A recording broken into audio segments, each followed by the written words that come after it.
Мы тут уже все тестировали.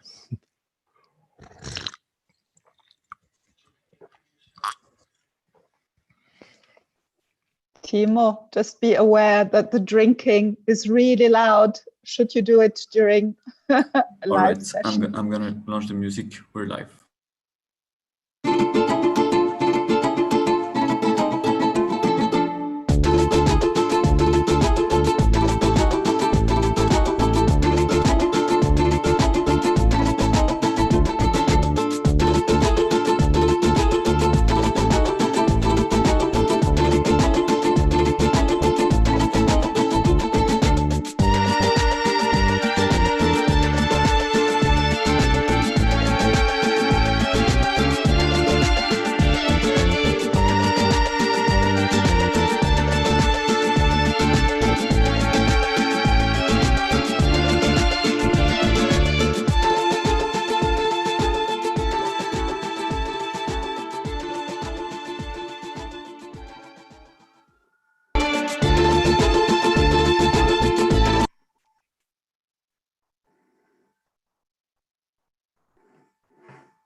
Oh.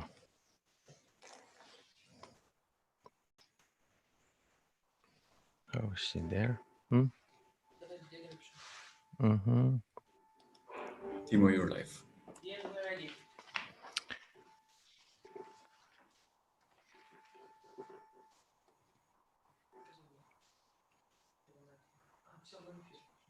Mm-hmm.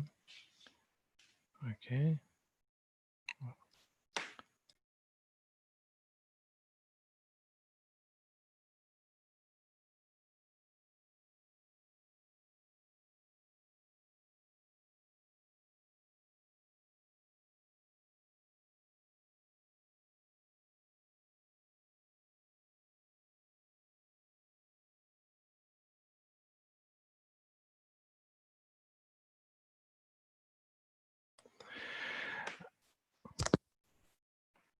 Good morning, everybody. Do you hear me? Okay. Welcome back to this regional conference on Torino process in Eastern Partnership region. I'm very pleased to see nearly as many participants as yesterday. We are close to 70 now. We were a bit more yesterday. I'm very happy that you decided to join today.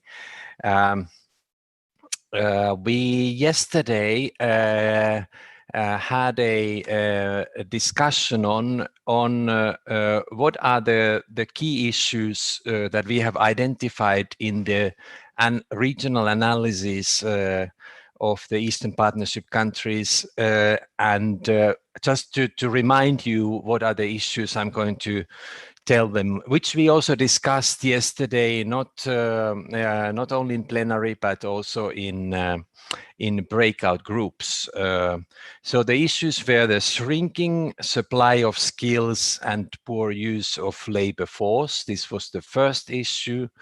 The second one was changing jobs from transition to transformation. And the third one was education and skills development systems no longer fit. What we are going to do today, we are going to move from these issues to more discussing what would be or could be the possible actions, what we can do with these issues, and how we can, what kind of priorities we could identify for the future, based again on the analysis that we have conducted in this region. And so this will be our first part of today. So we will have a short presentation by the ETF that will be done by my colleague Arjen Deij, who will show you what, from our point of view, are the possible actions and priorities.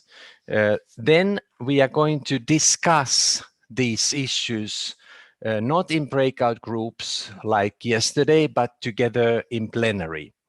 And then we will. So this will be the let's say the next phase of our today's program. Then we have a short break. And after a short break, we are going to have a panel discussion where we'll discuss what are the future priorities in Eastern Partnership, what are the possibilities in the framework of the Eastern Partnership to work on human capital development issues. And the panel will consist of 3 participants. We will have the director, Lawrence Meredith, from European Commission.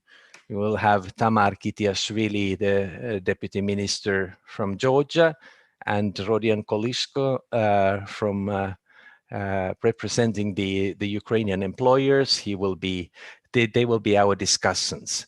I would like to say that before we start, if you have any technical issues or problems, if you click the participants in the lower bar, you will find there a person called Diego. You should write him and you say, Diego, I don't know how this Zoom works, and he will be able to help you. If you have any questions, you should post these questions in chat.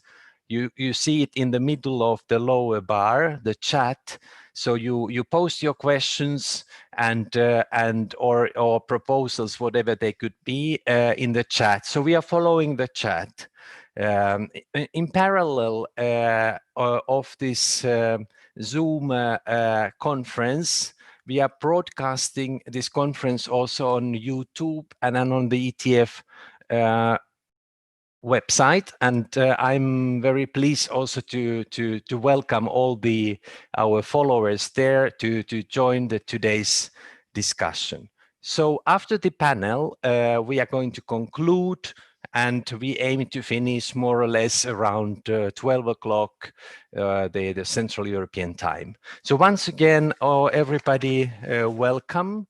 And now I would like to give a floor to Arjen, who will make a presentation on what the possible priorities and actions could be in Eastern Partnership region.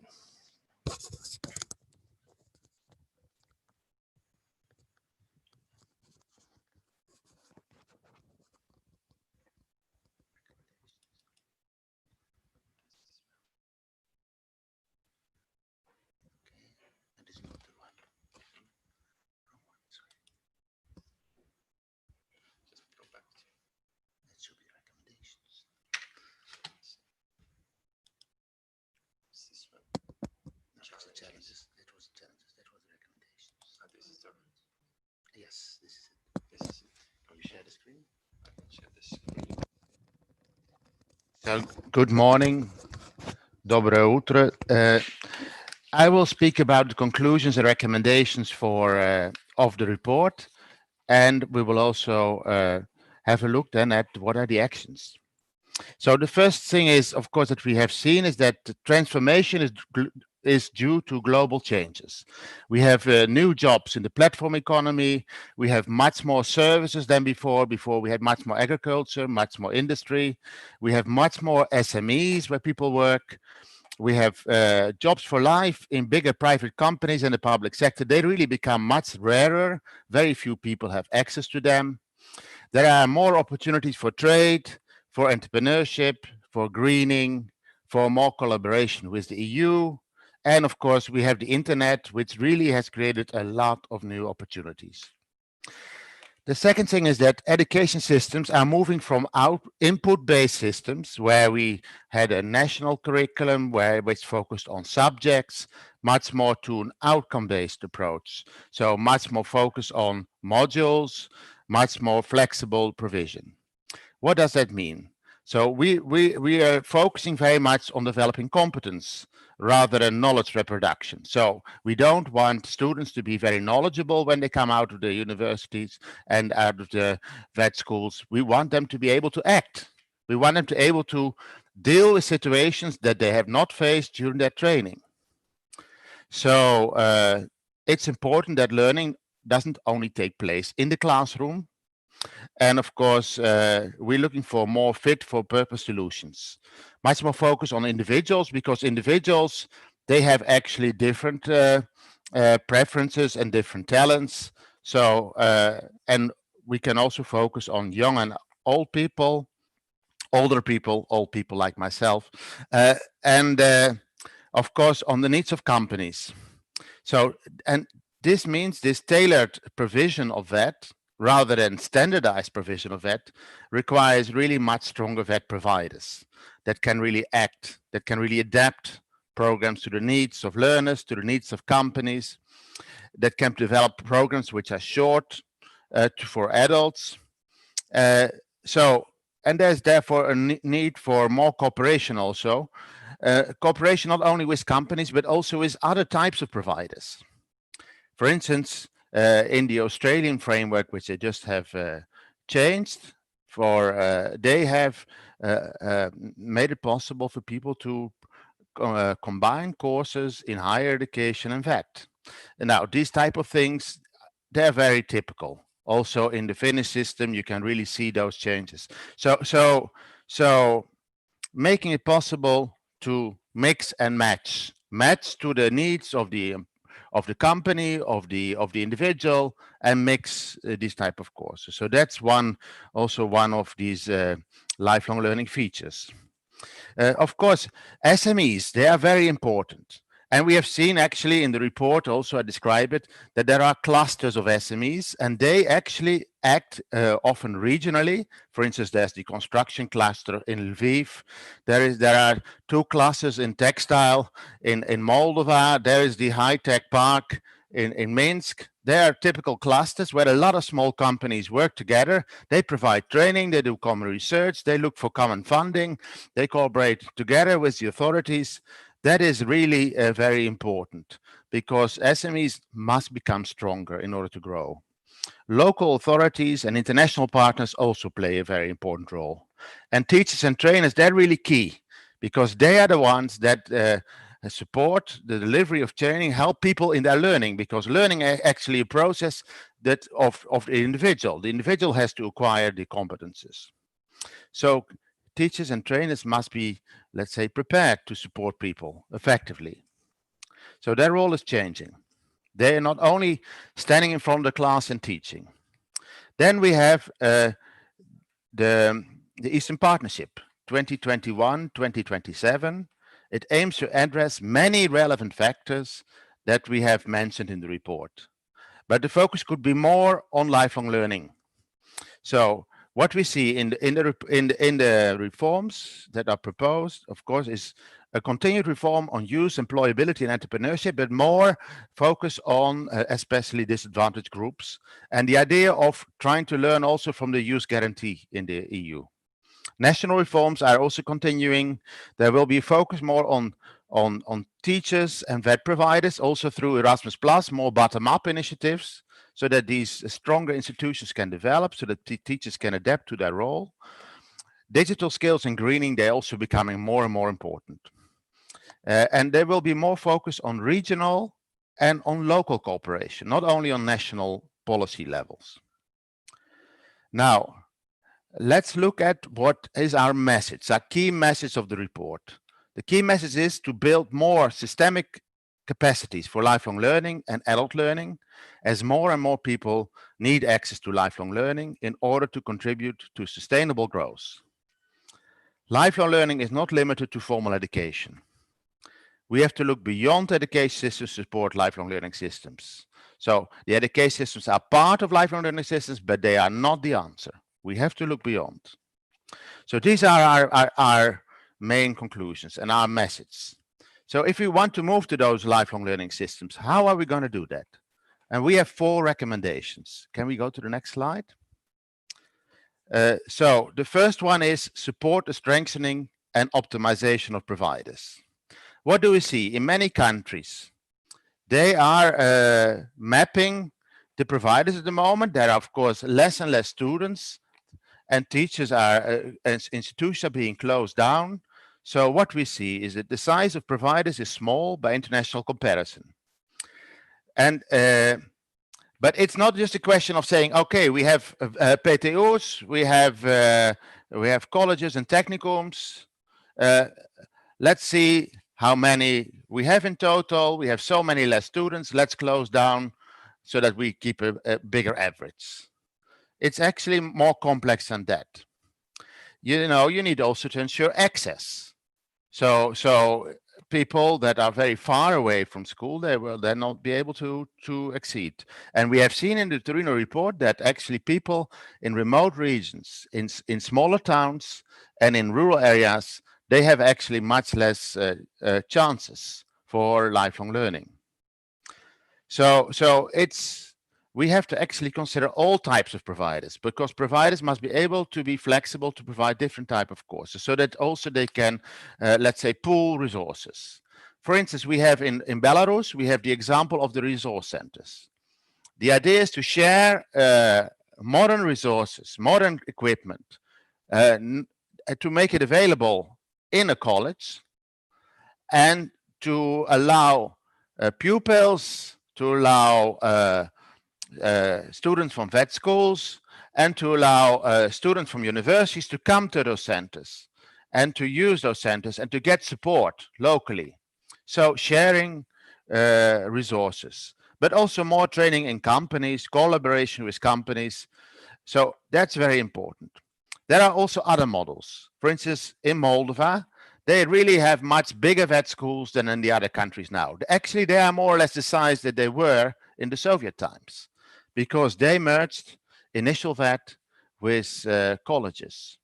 And that's then in Georgia and Armenia, they have many private providers, also in other places. Then in Azerbaijan, they set up centers of excellence. For instance, there's this Korean center, of course. This is the most outstanding example in Baku. Very modern curriculum, highly attractive. And in Ukraine, they started also to decentralize the funding. So autonomy is very important, and local collaboration is very important. So, and here the countries, I think, can learn from each other. You're all facing this problem. So can we not do something to create stronger vet providers? There is also a whole discussion in the EU on centers of vocational excellence that can be linked. The second recommendation is about the changing role of teachers and trainers. So first of all, this is about develop new roles of teachers and trainers. So this can be done bottom up, because teachers and trainers, they like to learn from each other. Teacher networks, they are really effective ways of learning, an effective way of helping each other to develop. If you force teachers all to follow a standardized course, you will often get resistance. So new roles, they have to deal with coaching, individualized learning, of course, use of technologies. We've seen now in COVID that many teachers have started to remote teaching, but that's not the same as e-learning. So there are other applications, there are new forms of learning. And what is very important is that when we move to modular education, we want to integrate much more into real world situations. And in real world situations, the world is not divided into theory and practice. The world is mixed. So it becomes important to learn theory and practice together. And that means that, for instance, master of, and the teachers, yes, of the general education subjects and of the specialized education subjects, they actually could merge into new profiles. And this comes to the second point. There is also an idea to work on new standards for teachers, because teachers often need to be qualified. So there are standards for them, and countries are working on that. I know that in Ukraine, there is the idea of a sectoral qualification for sectoral qualification framework for teaching. So different countries are working on this. Also, Poland at the moment is working on it. Many countries actually working on on the teacher qualification. So we can actually, in Belarus, for instance, they developed a standard for andragogs. So for people who are teaching to adults. Also, in-company trainers has been very much focused on in the work-based learning activities that ETF has organized. So there is a need to look at those profiles, and maybe we can help you by sharing information, by looking at the common aspects, so that countries can develop their own standards, but they will already have a sort of competency framework to start from. We could do that together. Of course, teachers also need to know more about key competences, because how can you help students to acquire these competences if you don't have them yourself? So it's important to bring policymakers together, teacher trainers, and teacher training institutions. We see that still in many countries, teachers are not trained. They don't have special training for that. In Armenia, we saw that this is a real problem to find qualified teachers. So this is a real issue, and this can also be supported at the institutional level with Erasmus+. The third recommendation is about increase the stake of the private sector in lifelong learning.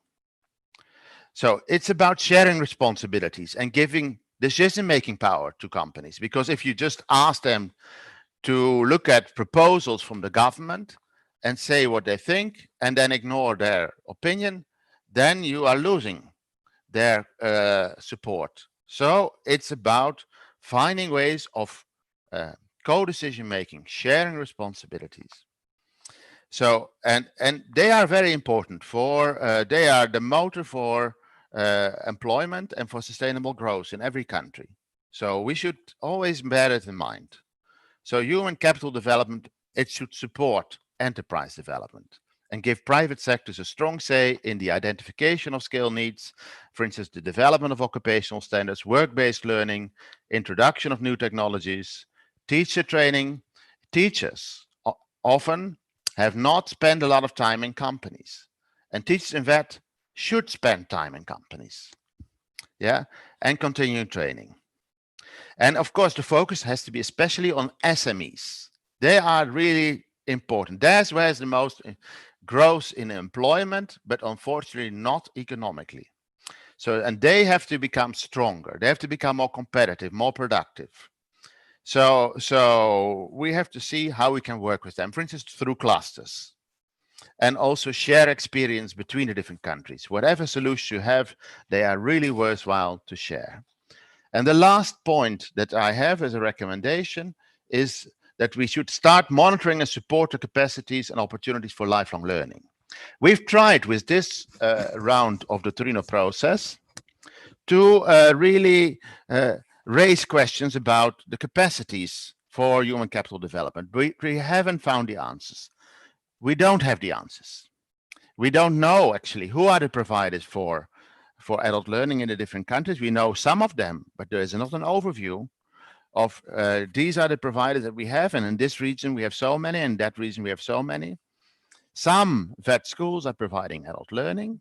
For instance, we've seen that in Georgia and in Belarus, but that's not all the adult learning that exists. There's much more existing outside, also in companies, etc. So we have to really understand, systematically map the provision, the capacities, but also the needs and demands for adult learning.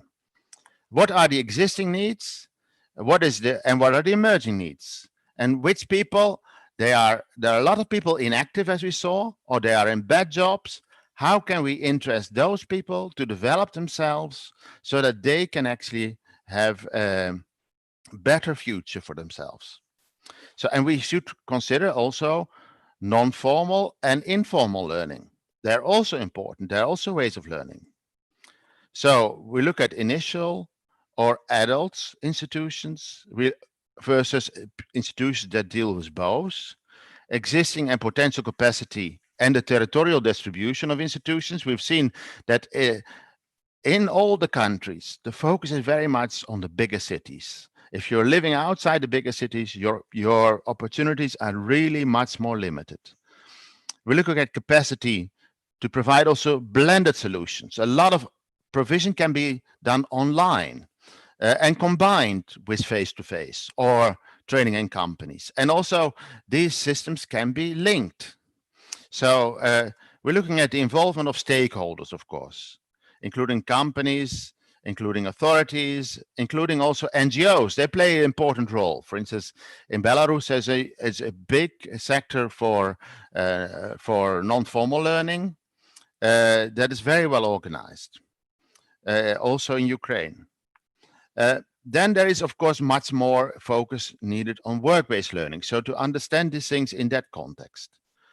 The idea of upskilling pathways. So we recognize partial qualifications or part qualifications, or what they now call micro-credentials.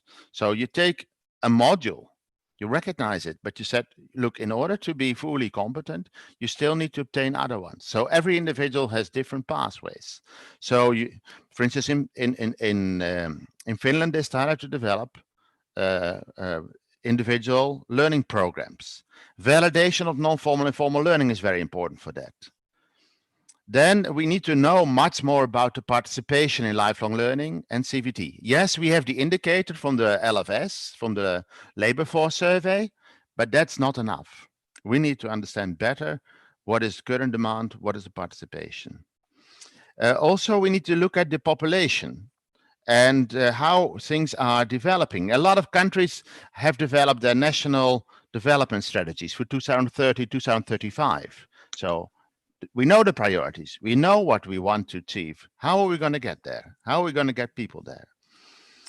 So it's also about improving access. For instance, in Georgia, they have started to provide VET, for instance, in general education so that people in rural areas also have access. There are, let's say, different experiences that are useful to look at, to see also if they work, because things need to work. And of course, funding is a very big issue. Why do people do not access to lifelong learning? Because often they have to fund it themselves. And of course, people who are in rural areas, who are poorer, they don't have funding and they don't have access to funding. So we need to look at the funding mechanisms.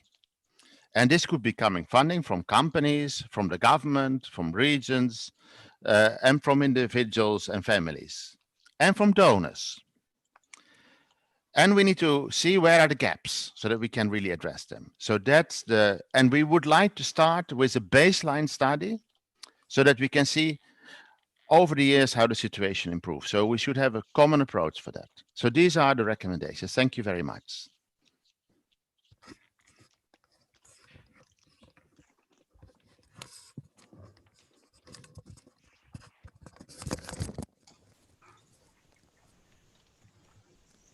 Thank you, Arjen, for this presentation. I think it already raises ideas and opinions among our participants.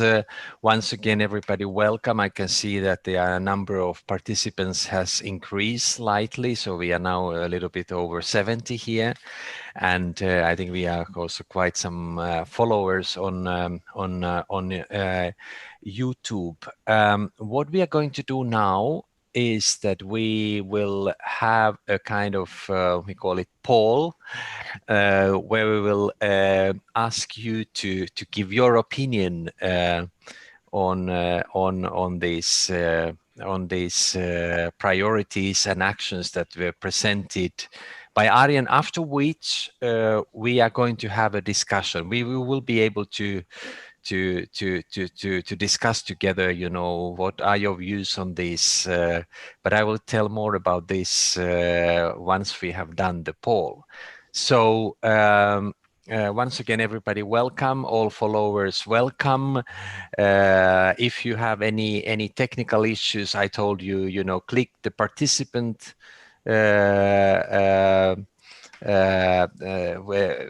icon on your screen and find Diego, and he will be able to help you. Otherwise, you can send all content-related questions in our chat. So, Mara, the floor is yours. Thank you, Timo.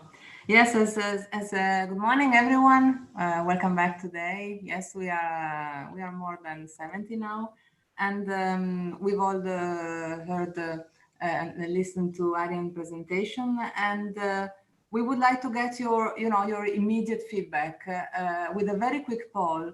And I will now launch it. And we will ask you to reply just without thinking too much, because this is very important to get the first reaction, and it will help us to kick the discussion. So let's see if I can launch it, and we have a look together. There are, as I said, only 3 questions. The first one is, which recommendation appears to you as the most important? Which one you think is the most relevant?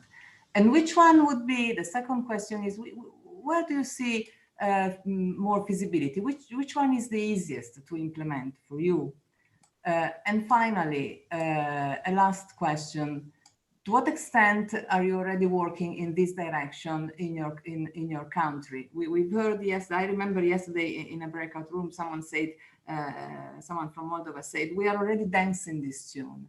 And now Arjen has mentioned a number of examples. So I will let you reply now. Just click on the on the reply that you feel is the most appropriate, and I let you work. We have 8 replies, so go ahead.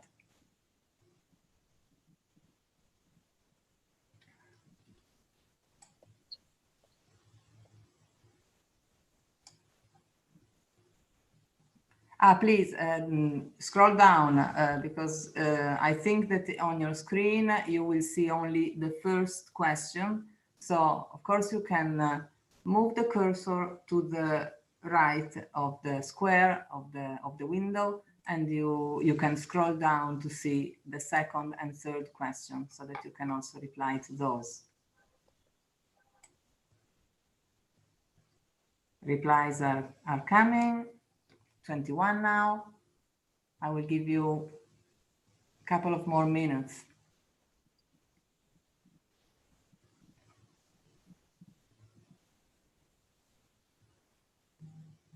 We really want to use this to kick off the discussion.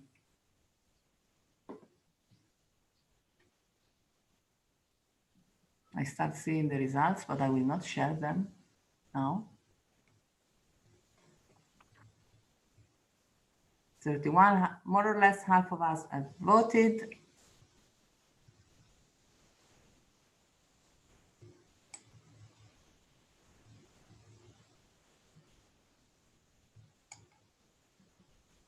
Okay, 10 seconds to vote for those who haven't done it yet. And then we end the poll and we share the results.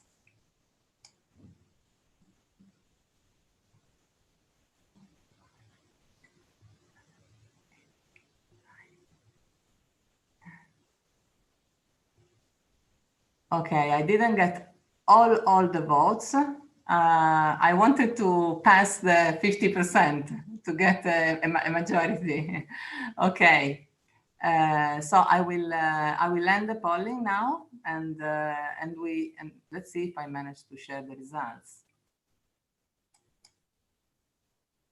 Okay, so let's have a look at the results together. Can you all see it? So we have a preference to the third recommendation as the most important. I will let my colleague take a screenshot of this so that we can keep it and maybe share it with you later on.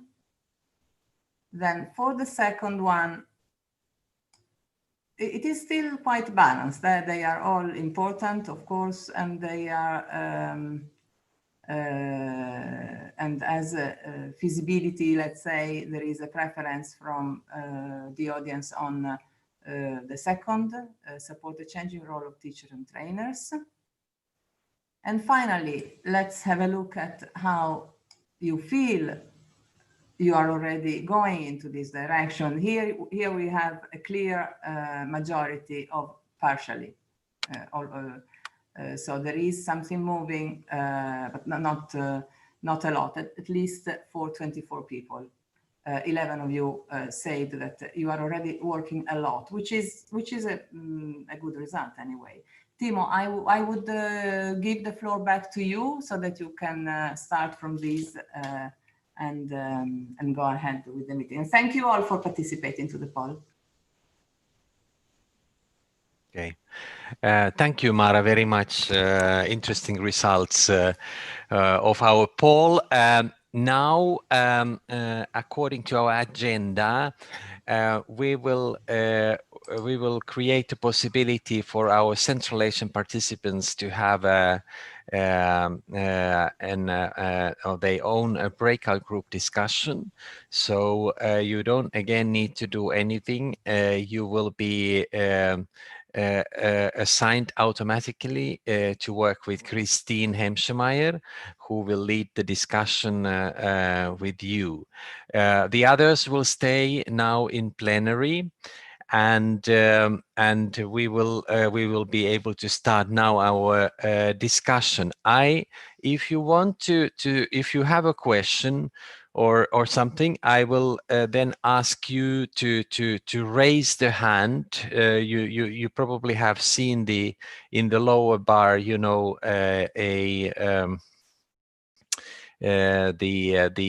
the way how to raise the hand if you have a question. But before I give you this possibility to have a question, I would like now to ask the national Torino process coordinators to raise their hand, those who are present today from these 6 countries. You know who is your national Torino process coordinator. Can you raise your hand by clicking the reactions? Yes, you go to reaction, and you can raise your hand. Okay, I can see Marika is already raising hand. Well, do we have others?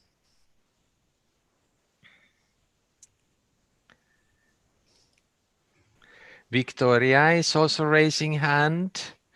Do we have other Torino process coordinators? Let me see. Well, I don't see others now.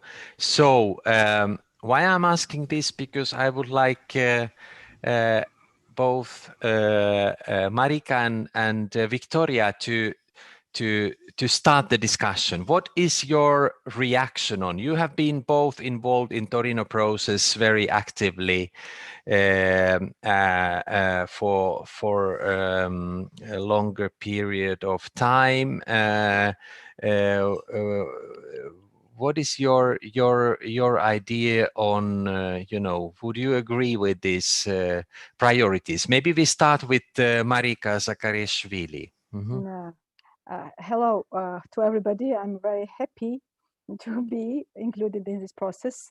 I didn't hear the presentation, unfortunately, because I joined several minutes ago, but I just can reflect on the process that was and what we did the last year, if it's interesting, because it was very special year for us, 2 years when we were doing this kind of collection of the information, and when ETF included new approach, and when we did this our national report, and then there was kind of external evaluation as well, and from the external perspective, I think that it was very, very good experience. I hope I'm to the point just now and reflecting to the right topic. And the second issue, what was very special this year, the last phase, was that more private sector representatives were included in our questions, in our discussions. And I remember that one of the groups also was led by the Timo.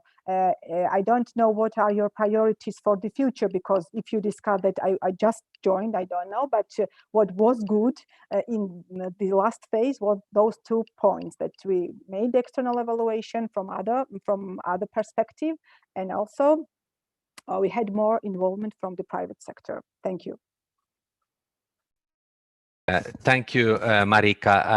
I got a message from Victoria that she has some technical problems and cannot speak, but I would like to ask now Alena Kasyanik from Belarus, who has been coordinating the Torino process on behalf of Belarus. Lena, пожалуйста, может быть, вы прокомментируете вот сейчас. Добрый день всем. Добрый день из Беларуси. Большое спасибо за приглашение и за возможность сказать, наверное, наши отношения или наши ощущения от нового этапа туринского процесса. Для нас этот процесс в этом году, или 18-20 год, был новым по нескольким основаниям. Первое, конечно, это возможность включения наших регионов. Для нас это было очень важно, принципиально, и они во многом скорректировали ту позицию скажем так, республиканского института и видение национального видения развития системы профессионального образования. Это было очень важно, и я думаю, что это открыло новые приоритеты в развитии и модернизации нашей системы.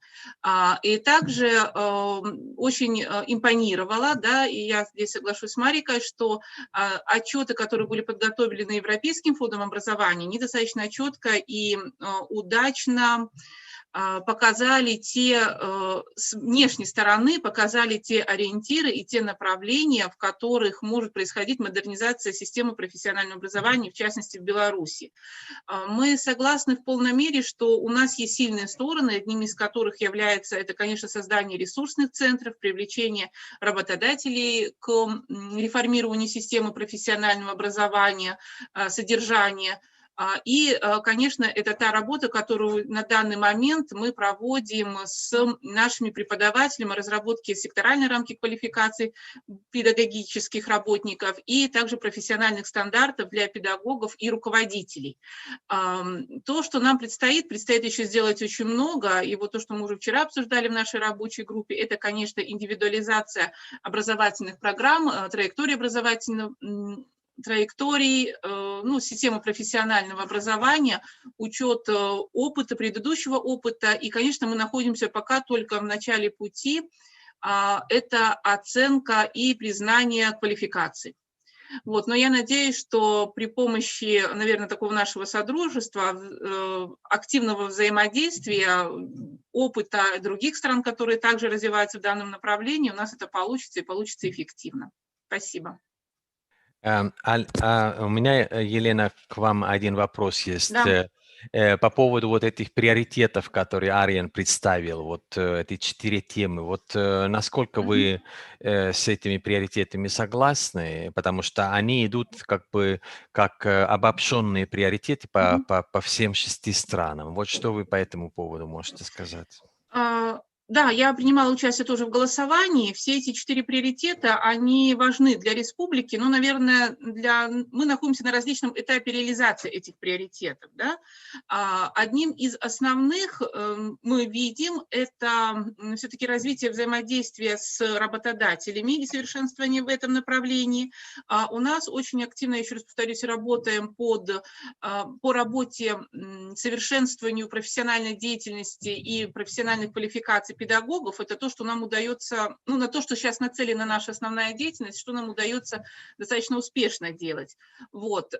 Но по остальным приоритетам они тоже важны, но, наверное, скажем так, в серединке находятся, если так можно сказать. Спасибо. Now we don't have Victoria. So would there be somebody from Ukraine who would like to comment these common priorities which Arjen presented? Who from Ukraine would like to comment? And please raise your hand and we will give you the floor. Is there somebody from Ukraine who would be able to comment?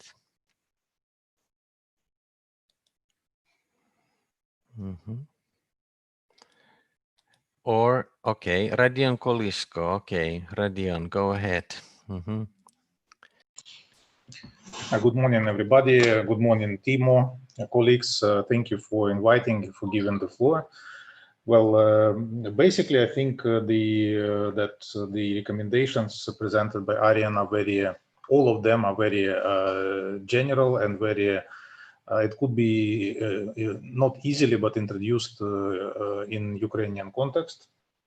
From my point of view, one of the key issue now in Ukraine is the optimization of the VET system, VET network, because this provokes also further the all other changes which were discussed and presented by Arjen, starting from the teacher training and new teacher curricula, new teacher program, and ending with the new qualification and skills, including the modular education, partial qualifications, assessment, independent assessment of professional qualification, etc. Thank you. Thank you, Rodion. Now we don't have, I think, other national Torino process coordinators from other countries, but I would like now to invite also the other countries to comment. Who from Azerbaijan would like to comment? Let's start from Azerbaijan. Just raise a hand and we will give you a floor. So the question is, what is your opinion on and view on whether you agree with these priorities and actions that were presented by Arjen? Who from Azerbaijan would like to comment? I don't see yet any hands raised. Let's see then if nobody is. While you are thinking, maybe from Armenia, who from Armenia would like to comment the priorities? Yeah, I see the Nazrin Bagirova. So Nazrin, the floor is yours. Из Армении нет. Armenia Pogosyan. Okay. Okay. So, good morning, everyone. I just would like to Я сегодня вместо нашего координатора. for giving me Now we have two speakers. Please. Oh, I'm sorry. Armin can start and then Nazrin can continue. Okay, go ahead, Armin. Okay. Я приветствую вас всех и благодарю за возможность участия в онлайн-конференции. Хочу извиниться вместо нашего координатора, он по некоторым проблемам в связи с ситуацией COVID, он в наших регионах и регулирует процесс начала учебного процесса. Хочу прежде всего поблагодарить господина Арjena за его презентацию, потому что в ней были те основные точки, те основные ключевые вопросы и задачи, которые интересуют нас, и я думаю, что всех стран. Могу сказать, что частично в некотором роде какие-то элементы в процессе наших реформ осуществляем. Это основание ресурс-центров, то есть оптимизация школ. Это вопрос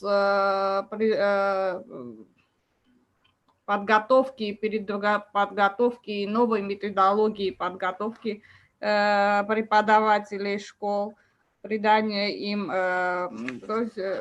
изменения роли, да, и тренеров в компаниях, и учителей в школах. Это и вопрос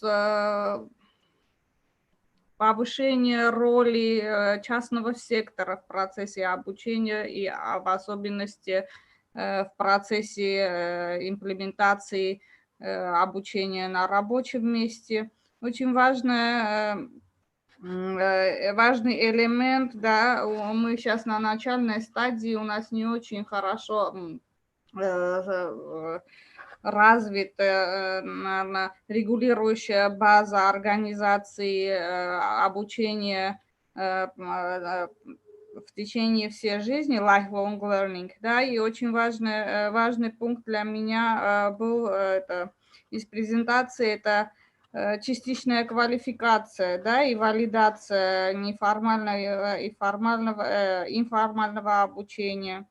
Это повышение доступа и attractiveness для колледжей, а также разработка каких-то более гибких механизмов финансирования и формального обучения, и неформального обучения. Могу сказать, что абсолютно все пункты для нас приемлемы и имеют важное значение в дальнейших реформах. И, естественно, очень важное значение имеет процесс мониторинга и оценки, да, и не только в плане обучения, это программа обучения в течение всей жизни, а также и в плане формальных программ, которые организуются в рамках наших процессов реформ. Спасибо, если есть Спасибо, Armin. Let's continue. We'll give a floor to Nasrin, also from Armenia. She's from Azerbaijan. Yeah, Nasrin Bagirova. No, yes. Okay, go ahead. It's your turn. I don't see who is from whom. I'm just. It's okay. It was thank you for giving me the floor, and it was a bit late reaction, so it's okay. So I would like to reiterate the yesterday comment of our Ukrainian colleague who was talking about that we're all already dancing in the process. So all these priorities are in place at some level and at some degree. For example, in Azerbaijan, as you mentioned, we have this Center of Excellence for VET. In the Center of Excellence, we are already conducting and have certain policies for teacher training. We give priorities and understand that it's important that whatever is being taught, it should be taught properly. So for us, it's important that the teacher training is all in place. Another very important priority is also the proper establishment of the collaboration of the institutions with the with the private sector. As you know, it's still there is some Soviet Union legacy where the government is still taking care of the institutions, and now we would like to go more. And now with the formulation of the concept for work-based learning, we are working on how to establish a proper and very meaningful cooperation with other private institutions. And this is not priority number one right now. Actually, all of them are the priority, and it's, excuse me, it's hard to say that which one is most important, because I think that they all should go in parallel and they all should work together, because when we talk about education, we don't talk about one aspect. We also talk about three main important aspects that are the main composition of the reforms. It's the teacher, it's the content, and the student. And whatever is changing around it, this all has an effect, must have effect on these three components. And those four priorities, their degree of development also have a reflection in all these changes of these three components. So, but the most for me, actually, what I've seen now, and maybe it's also the result of the recent pandemic, it's the funding mechanism that I think should be properly developed, and I think should be properly thought out. Because we talk about the privatization, and if we talk about work-based learning, we really need to be fair in this game. We cannot use the government all the time as well. But at the same time, we understand that VET is actually a high-cost business. at the same time. So I think we should, it would be very interesting for me to hear the best practices of other countries, including the Western European countries, on what are the best, solutions that you have for, where the government, the state, and the private have the, common communication on this, a common ground on this issue. I know in Germany there is the certain subsidies that the government is providing to vets, and it's related to maybe teacher salary, etc. So those are the things would be interesting for me to look at the policy-wise, how to keep balance and how to ensure the sustainability of the institutions, and at the same time also the lifelong learning. This is important, and we really appreciate that this multi-source approach to lifelong to the education, where you ensure the lifelong learning for the universities, for the population, actually, for the society. So thank you very much. Thank you, Nasrin. We have still Moldova left. Who from Moldova would like to comment the priorities and priority actions that were presented by Arjen? Please raise your hand so we will give you a floor. Who from Moldova would like to say something? Or do we have to appoint somebody? Okay, Liliana Postana, I see. Liliana, go ahead. The floor is yours. Да, спасибо. Я вижу моих коллег из Молдовы, думаю, что они смогут подключиться, поскольку они представляют и государственный сектор, и, может быть, являются и участники 4-й группы контакта между людьми форума Восточного партнерства. Я являюсь андрогогом, преподавателем для взрослых, и сейчас работаю в высшем учебном заведении. До сих пор я активно работала в системе профсоюзного образования, и сейчас я являюсь членом секториального комитета в области торговли, ресторанного и гостиничного дела. Поэтому тема меня очень волнует, интересует.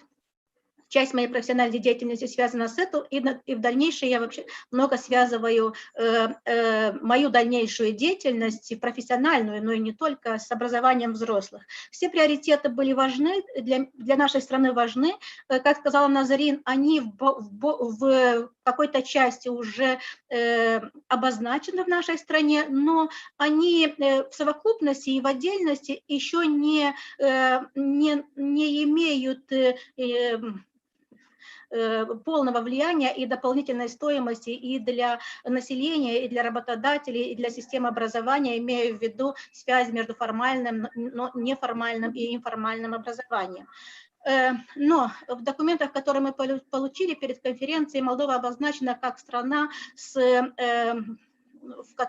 на которую влияет очень сильно миграция. Имея это в виду, я не думаю о миграции с той точки зрения, что мы являемся страной донора, но я думаю о миграции с той точки зрения, что у нас очень плохая демографическая ситуация, то есть взрослое население преобладает, и преобладают настроения среди молодых людей о том, чтобы уехать за границу. Поэтому все, что я сейчас скажу, связано с тем, чтобы каким-то образом мотивировать молодых людей остаться в стране и расширить возможность обучения в течение всей жизни взрослого населения.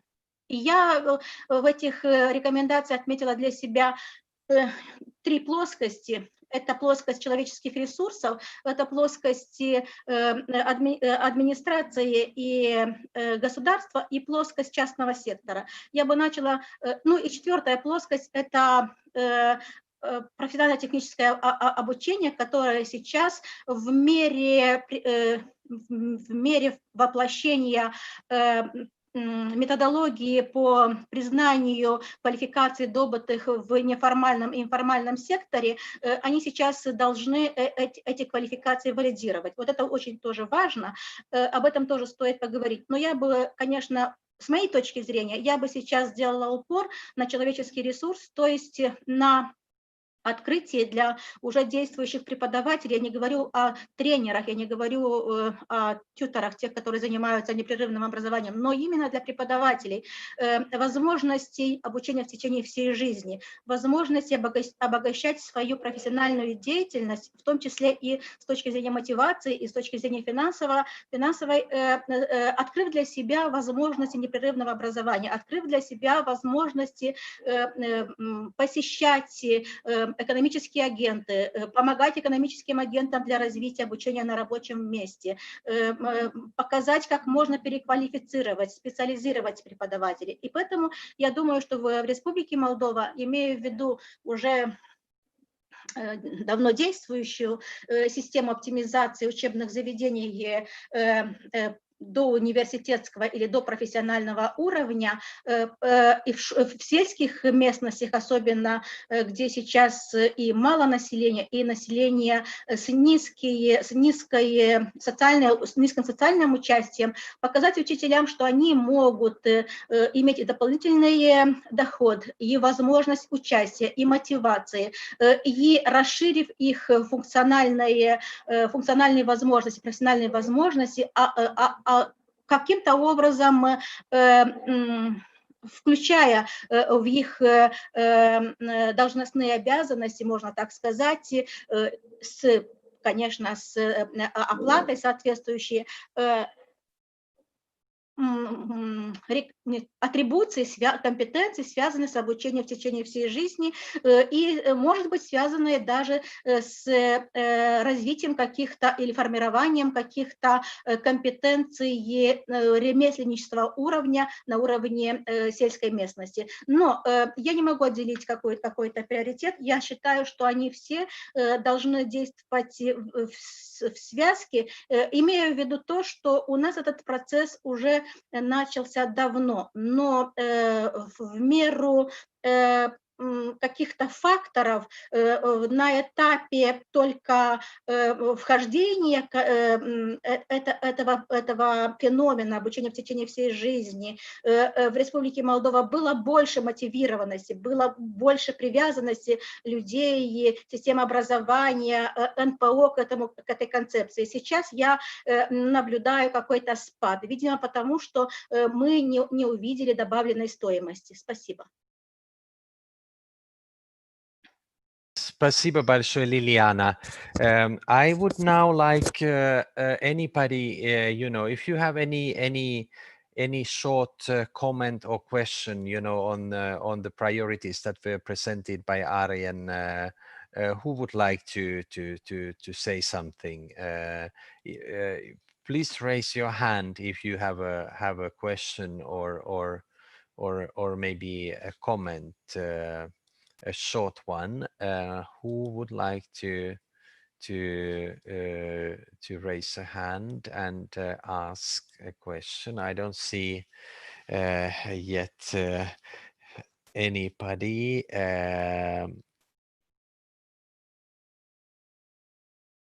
Maybe somebody from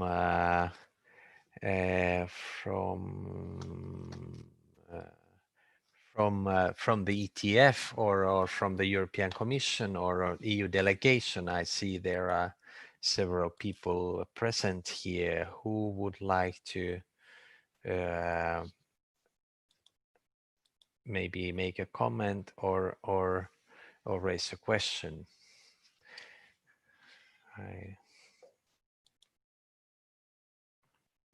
Everybody seems to agree very well.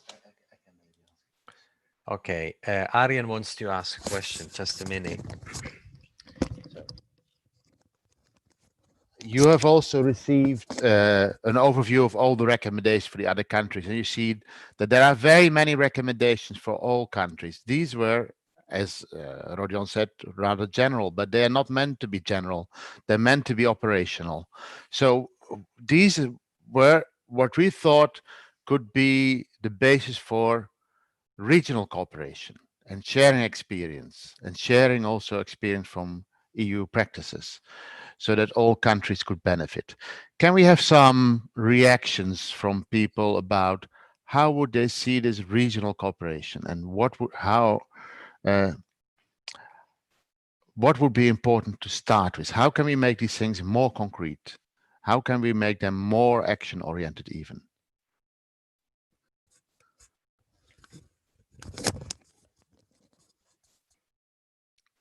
Who would like to comment and react to the Arjen's question? Hello, everybody. Are you awake? Yeah, I can see we are 60 people, but you know. Okay, let me then ask somebody or either to react on to Arjen's question or to Timo, comment. I see a hand raised. Okay, I think I can see Rodion. Rodion. Yes, Rodion. Okay. Thank you, Timo. Thank you, Arjen. Very good question. When I said about the general kind of type of recommendation presented by you, I mean, I meant that basically they are so universal that starting realizing any of them could lead to the realization of all others. From my point of view, maybe the only chance how to make them operational is to make them operational at the national level and agree on the national strategy, saying, for example, if we follow my opinion on the necessity on the most urgent issue for Ukrainian web system, as for optimization, it's optimization at the region, adjusting to the regional needs. If we just agree on this and see all the recommendation made by ETF for many, many years on this issue and put this in one document and start realizing it basically, and without any deviations or political changes or whatever, this would definitely result first in the optimization of the system, but definitely it will result as well in the starting the new curricula for teachers, in a more active participation of private sector in the cooperation with new or renewed web system and web institutions and other issues. So that's why, in my words, general type means that they are like 4 types of one circle, I would say. So this is my opinion. And as for Timo's remark, I would say that all 60 participants would definitely require the Torino cup of coffee. Okay, yes, you will get it very soon. I'm not going to keep you very long here. I know that it's tough to be in front of the screen early morning without coffee. But still, I think we still can discuss for a little bit. You know, does anybody have a comment or opinion or whatsoever question on what was presented, because this is now your chance. Otherwise, you know, we fix these priorities and actions, and this is what you are going to live with in the years to come. So now you have an opportunity to say, well, this we would agree, but this, I think, for us is more important. Of course, we understand that we have diversity in the countries, and you are all a bit different, though you have a lot of similarities. But still, you know, you may say, well, this for us would be the number one thing, and this we are not so much concerned. Overall, when I in this round of the Torino process, when we were looking more carefully on these issues of lifelong learning, though we still think that, you know, this is a complicated and broad area of work, and as Arjen said, you know, we think that we need to do something more in order to understand better what is the situation in your countries. But as Arjen said, we in Europe this participation rate in lifelong learning, which means that how many people from the age of 25 to 64 participate in any type of education and training, be it formal, informal, whatever.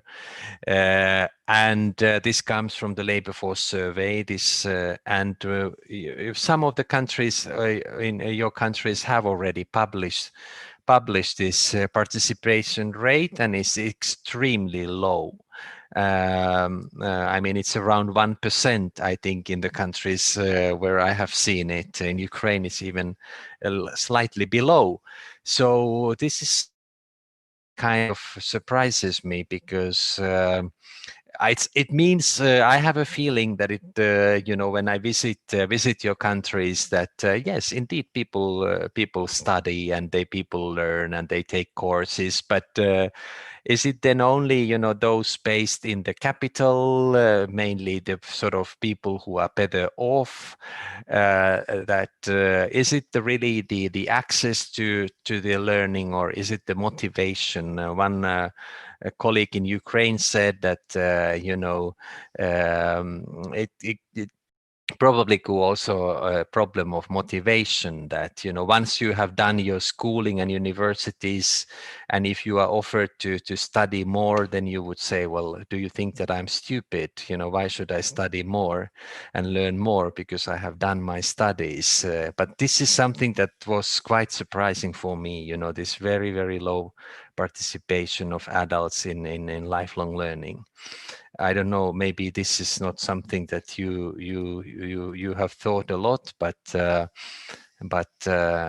me, this was a kind of shocking factor, actually, you know, how low this formal indicator that we use also in Europe is. I see there is a Liliana wants to comment this. Liliana, go ahead. Mm-hmm. Спасибо. Я не хотела сказать, я просто поддерживаю вас в том, что как бы имею в виду уже те меры, которые были приняты в течение многих лет в Молдове, скажем, уже с начала 2000 года, особенно с 2005 года, концепция обучения в течение всей жизни и обучения взрослых внедрена на разных уровнях, но низок еще мотивационный уровень участия. Но мы уже дошли до того момента, когда не мотивация превалирует, а необходимость, поскольку в Республике Молдова вырос ценз, пенсионный ценз 63 года, людям необходимо быть компетентноспособными на рынке труда. Сейчас идет потеря рабочих мест, идет реформирование рынка труда. Поэтому людям уже нужно каким-то образом говорить и не только как бы действовать не только с точки зрения мотивации, но и с точки зрения необходимости, ответственности обучаться в течение всей жизни. Поскольку очень низок у нас и очень низок уровень деятельности на рынке труда, и растет из года в год индекс НИТ, то есть молодых людей, которые не участвуют ни в образовании, ни на рабочем рынке. Спасибо. Спасибо, Liliana. Do we have somebody else who wants to say something? If not, then I maybe would give a short floor to Christine, my colleague Christine, who comes back from the Central Asian breakout groups. Maybe you could make us a short summary on what the colleagues from Central Asia thought about the priorities in Eastern Partnership. Thank you, Timo. First of all, indeed, we discussed whether the presented priorities were relevant for the countries present, and we had participants from Kazakhstan, Tajikistan and Kyrgyzstan. And as was the case yesterday, actually, for the did you hear me when I started? Because you heard what I said at the beginning. Yes, only the camera was off. Yeah. Because when I now the sound seemed to be off as well at some point. So just as was the case yesterday for findings, where everyone had agreed from Central Asia that these findings were relevant, this is also the case for the recommendations. Now, of course, I mean, one thing that seems of particular, something everyone related to is the importance of of bringing in more possibilities for adults. And of course, this is very much enhanced by the current crisis. And it is something that is being discussed, but this was something that came up as a first necessity, but all 4 priorities were seen as important. And indeed also the involvement of the private sector. Now, again, everywhere there are discussions ongoing, but the success with bringing the private sector is of very varying degrees. And then something also that is again being discussed is the rationalization of the provider network.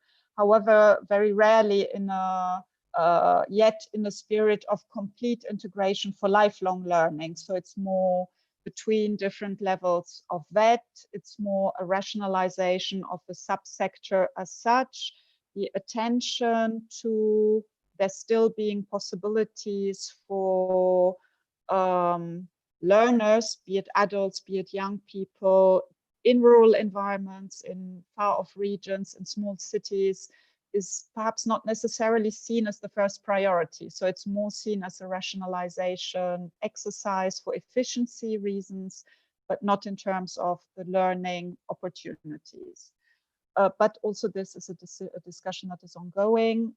And so in the end, it was felt that areas where perhaps it would be easiest and where now again, due to the pandemic, a lot is ongoing is on the training of teachers, and that indeed the understanding that the role may be changing is high.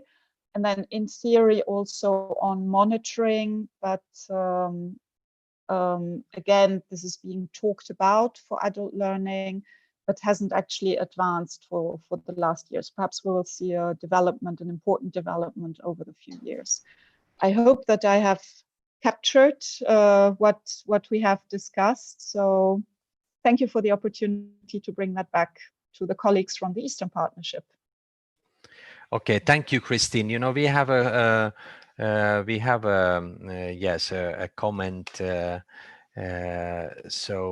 And we have also a question, you know, do we need to motivate individuals not participating or identify the needs, interests to bring in the change?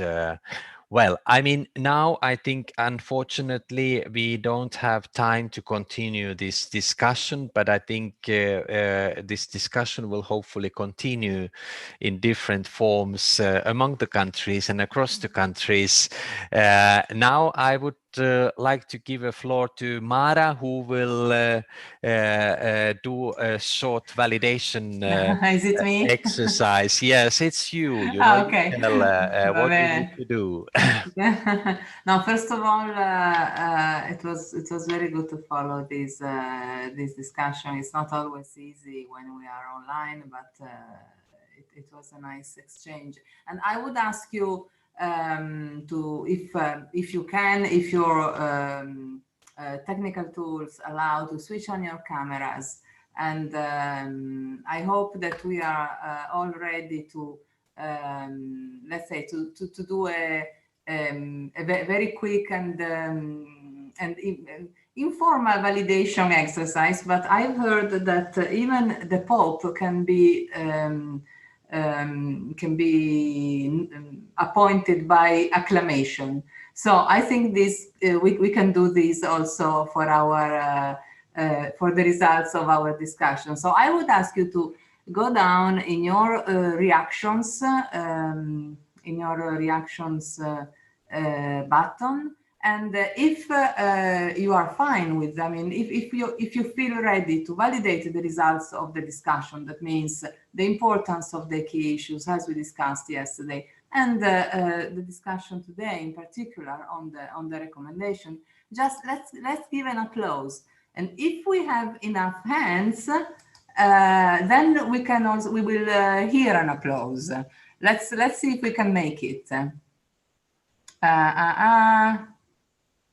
And yes, I would say that we have enough hands, and I ask now Diego to help me with that. Wow! Thank you all. And okay, it's always me making these funny things, and I give the floor back to Timo. Thank you, Mara, and thank you, everybody. Now I will announce the break. We want you to be back 5 minutes to 11, the Central European time, so 25 minutes, because we will have an important panel discussion. And in this panel, as I said, we will have a person participating who will decide on everything in Eastern Partnership. So you have a possibility to listen to him, what he says, but also maybe ask some couple of questions. So hope to see you back in 25 minutes. Enjoy your coffee and tea break. See you soon.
Hello, everybody, and welcome back to this regional conference on Torino process in Eastern Partnership. I hope you managed to have some coffee and tea and refresh yourself and your minds. We still have about 1 hour to go, and as I told you before the break, that we are going to have now a panel discussion. And during this panel discussion, I would like to ask all of you, except the speakers, to switch off the camera. So only those who are going to speak in the panel will remain with the camera. So please switch off the camera. And then we can start. I will pass the floor now to Maria Lvova, my colleague, who is going to lead the panel discussion. Maria, go ahead. Thank you, Timo. Good morning. Добрый день. First of all, I would like to make sure we have all the panel speakers here. I see Rodion, I see Tamar. I see now Meredith. Hello, good morning. We would like to make this panel discussion as interactive as possible. So please send your questions in the comments in the chat box if you're joining us, if you're watching us in Zoom, or please use the YouTube comment section to send your questions if you look and watch us from YouTube.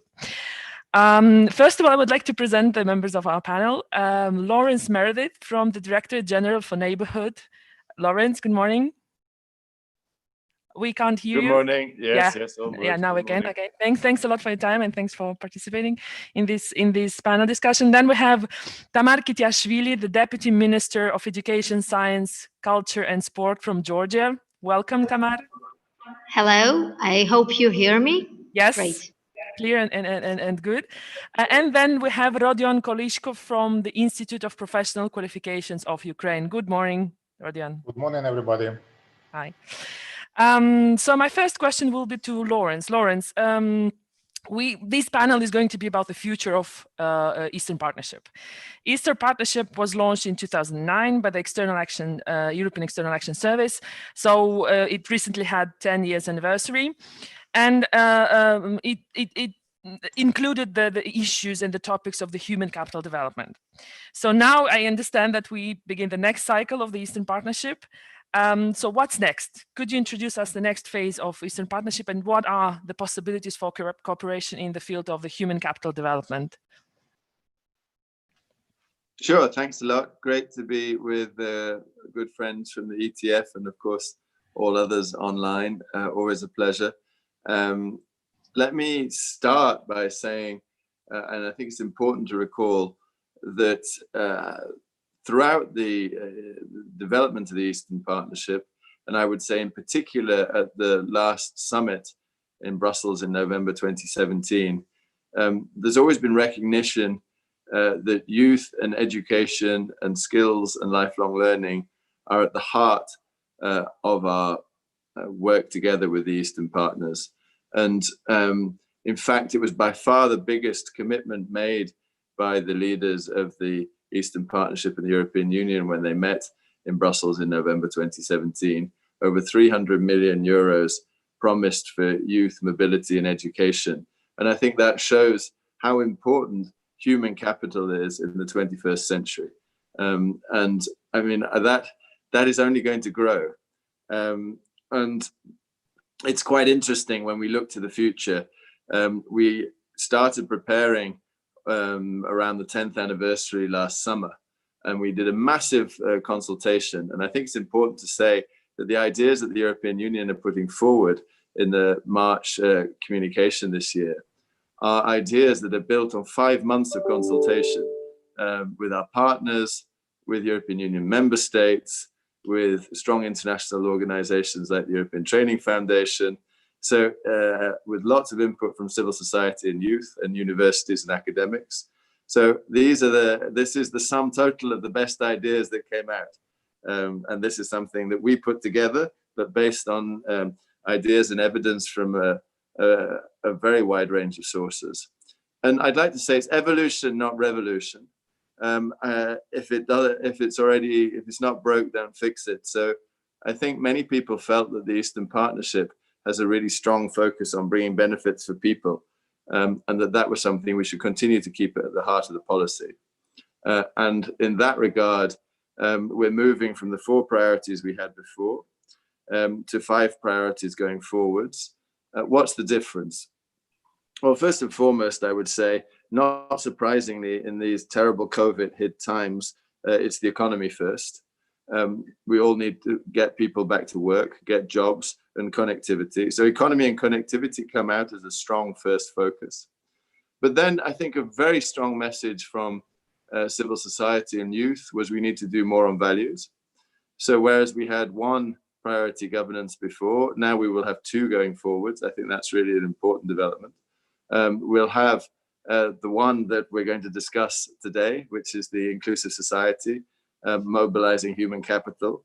But equally, we have one that's very important for the framework of all societies on rule of law, public administration, reform, and tackling corruption. And then the 4th and 5th priorities, I think, come out of the 21st century very much. And we've seen the importance in COVID times of the digital. President von der Leyen stressed this very clearly yesterday. We wouldn't be having this conversation if we didn't have advancements in digital technology and our ability to use them. The technologies have already been there. I've personally progressed substantially in the last 4 months on how to use digital technologies. But equally, climate change and environment. So this twin transformation of digital and climate adaptation, a green economy and a digital economy. And I think what I'll be really interested to discuss this morning is how, together with the ETF, together with our partners across the Eastern Partnership, we can really capture the skills of the future, help prepare the youth, because President von der Leyen's announced that Europe is going to have a digital decade, and I think we need to put the youth of the Eastern Partnership at the forefront of that.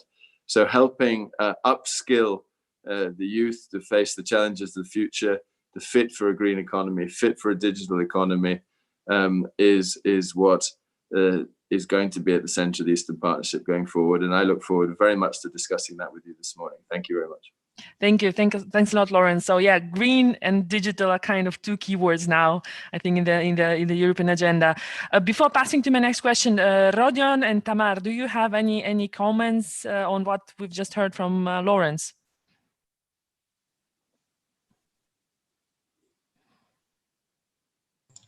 Rodion. Yes. If I may. Mm-hmm. Thank you, Maria. Hello, Tamar, Lawrence. It was very interesting to hear the priorities for the next period of Eastern Partnership development. I can't say that they are quite new, very fresh, because they are quite sustainable, I would say, stable, which from my point of view is very nice and very good that we would keep these messages and keep these activities from the previous decade to the next one. What I would like to mention here that this is, well, of course there is no clear indices for the education or qualifications which we usually discuss in the priorities which were mentioned, but behind them every mentioned priority by Lawrence could be analyzed and could be added and amended by the necessary qualifications and skills and knowledge which all people, not only youth, could and should obtain to be a good partner, be an active participant of these all kind of activities within the Eastern Partnership in our countries. That's all for now. Thank you. Okay, thanks. Tamar, do you have any further comments? Floor is yours. Thanks. It was very interesting to hear the priorities. Actually, all of them are linked and related with skills development. When it comes to inclusive society and technology and digital skills, climate governance, all of this is related with the skills development development, with the human capital development. So I think these are all interrelated and pretty much in line with our needs, our priorities, and I'm very happy to hear now all these priorities, which is defined for the further work with our countries. So I think all colleagues will agree that all the factors and all four priorities are still very relevant and actual for our countries. Thank you. Thanks a lot, Tamar. Before my next question, I really want to invite all of our participants in Zoom and all of our followers on YouTube to send your question. You have here a real policymaker from Brussels, so don't miss that opportunity to ask your question. Tamar, my next question is to you. Well, actually to both Tamar and Rodion, but we'll start with Tamar. You're both the veterans of the Torino process. You've been there since the very beginning of it. What has been the added value of Torino process for your country? So we really want to hear your experience of Georgia and Ukraine. What would you do differently in the framework of the next Eastern Partnership cycle? Tamar. Thanks for this question. Actually, I was recalling. I went through the Torino process recommendations starting from 2012. It was the first time when Georgia joined Torino process, and it was really interesting to observe the development trends of the skills system in general, and the country's reform in this regard. And it's very obvious that from the very beginning, the challenges have been very fundamental. There have been recommendations on quality system, qualifications framework, the curricula development, teachers training, etc., etc. Of course, all these challenges, the fundamental challenges, are still there to some extent, but at the moment we are not anymore talking about very, very basic problems and basic challenges in the system, but we are mainly focused on a different, more development-oriented and progress-oriented challenges. We are already targeting, European targets and benchmarks. We want to achieve more. We want to fine-tune our system, and that's the difference. But as a Torino process, as a tool, I often used to use the example of it's like a mirror, for this system. It's a self-assessment process where we are structuring our observations, our evidences. We are putting it in a puzzle and looking at it from the distance.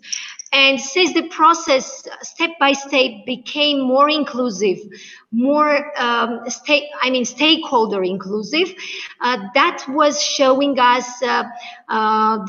this picture from many different angles and dimensions, and that was helping us to analyze our challenges. And when it comes to this development trend, since Georgia has made really a tremendous leap in the development of the VET and qualification system in general, human capital development. Today, I think we are facing two main challenges. I can form it in two main groups of challenges. The first is related to institutional development, school development, and I'm very, very much agree with Arjen's point when he said that school development should be defined as one of the priorities, and I think that since we have created a lot of policies, a lot of concepts, a lot of laws and regulations for many years, but at the final end, you see that reform cannot move forward at certain stage without having a proper implementation on the grassroots level. So, and it's kind of the college or the school, I mean, provider could be recognized as a, you know, the molecule of the system. It's kind of without making intervention of on the molecular level, you cannot change the matter. So like in molecular chemistry. So I would say now we need a molecular reform. So we need to concentrate on the schools, and we need to create within the schools the ecosystem of the human capital development on site, which includes everything: the decentralized teacher training, decentralized key competence development, decentralized provision of entrepreneurial and digital skills. And only if the schools are equipped with these competencies enough, and schools are ready to take over this responsibility, this is possible. Otherwise, although Georgia is a small country, still it cannot be governed and managed from the capital city. And schools have to take over the responsibility. We have to encourage them. We have to put them in front line of the reform, and to support them with all the efforts. So that's the one group of this molecular reform, which we have to boost now in Georgia. And the another part is the cooperation. With these reforms, with this decade of reforms we had in Georgia, we have already observed that we cannot move it forward alone. In the beginning of this reform, in the beginning of Torino process in 2012, we have been told from ETF, from EU colleagues and other international partners that you have to apply social partnership approach. You have to bring on board private sector. And, you know, it was we felt that it was necessary since the best practice demonstrated that, but it was not really internalized, and we had not such a, we really could not feel a real need of it, frankly speaking. Today we already feel that we cannot do it alone. We have no resources for that. We cannot really success in terms of relevance and quality without private sector, and it's really it's so there is a necessity, like, you know, like breathing for the system. And for that we have a huge reform ahead. In October we are launching the new platform. This is the Skills Georgia. This is new skills agency, which is first ever in Georgia's history.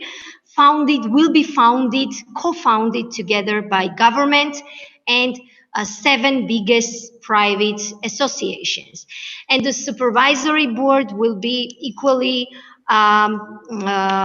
chaired and governed by government and private sector. This agency is absolutely based on equal partnership and will be taken over all the leading policy development and policy implementation roles within the country. So ministry's role will be only founding and funding of the providers, and the rest will be given handed over to this new skills agency. And we believe that through this very important change, we can encourage a real and proper responsibility co-sharing between the actors. And I think that we need cooperation at every level. Only through cooperation we can really encourage an innovative economy and competence-based economy, not versus the knowledge-based economy, as Arjen said. And I really catch this point, and I believe that this is the transformational point and transformational action for the system. And I believe the rest, which is related to lifelong learning, the flexibility, decentralization, and etc., all the concepts which are really shared by all of us, I believe, and which are really the drivers of the modern skills development systems, can be achievable through this real cooperation. Thank you so much, Tamar, and good luck with this new skills agency. Now I would like to pass the floor to Rodion. So Rodion, what was your experience in these years of Torino process, and what would you do differently? Thank you, Maria. I even don't know what to add to the to speech of the previous speaker. It was very broad, but from the Ukrainian point of view, well, I remember the first time when we first saw the Torino report scheme and template, and how surprisal it was for every stakeholder, starting from the ministry and ending with the employee organizations, which were also added to this process. And I remember the difficulties which we faced in finding and gathering information in this format, and now I see the progress after several years of regular completing the Torino process reports, how the situation changed in with the implementation and with the realization of this process in Ukraine. What I would like to mention in this regards, I think that there are three main positive signs, positive things which which Torino process brought to Ukraine. First, this is the regular data collection and analysis, because of course every country in Ukraine as well had before the Torino process and have with Torino process, I would say, its own systems of collecting data on that system in particular. But Torino process brought in all countries where it is implemented the unique template, which gives the possibility not only to collect data, but to store it, analyze it, and compare, which is, from my point of view, is very important. And I would like to refer to what Tamar said before, that the understanding of the fact that you are not alone with the problems which we have in our countries when we met. Unfortunately, I say it in past infinitive, that the understanding is that we are not alone.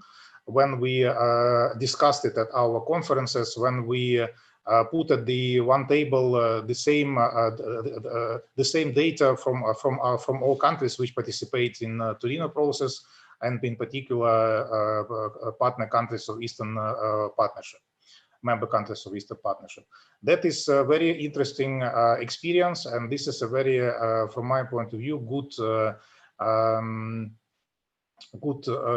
positive consequence which Torino process have in Ukraine, and I think in all other countries as well. Another positive thing which Torino process brought to Ukraine is the inclusiveness of the process of collecting and analyzing the data on that system.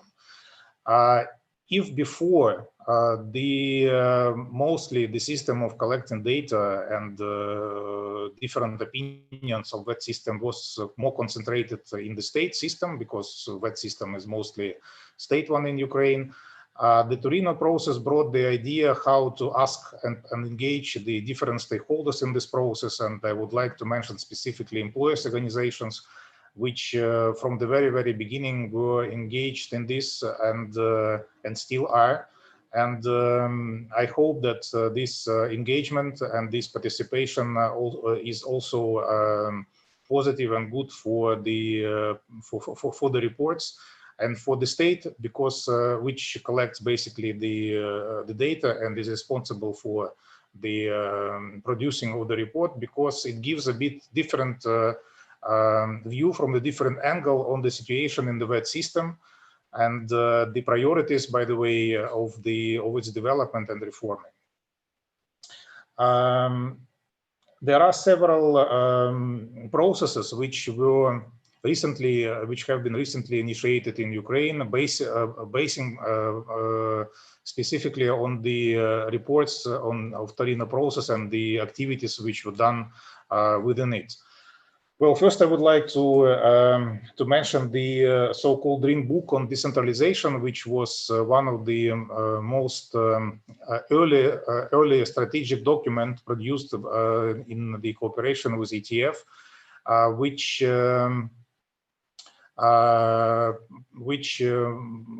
built the bridge between to the new strategy for web development, which was adopted in 2020. And is aimed at 2027.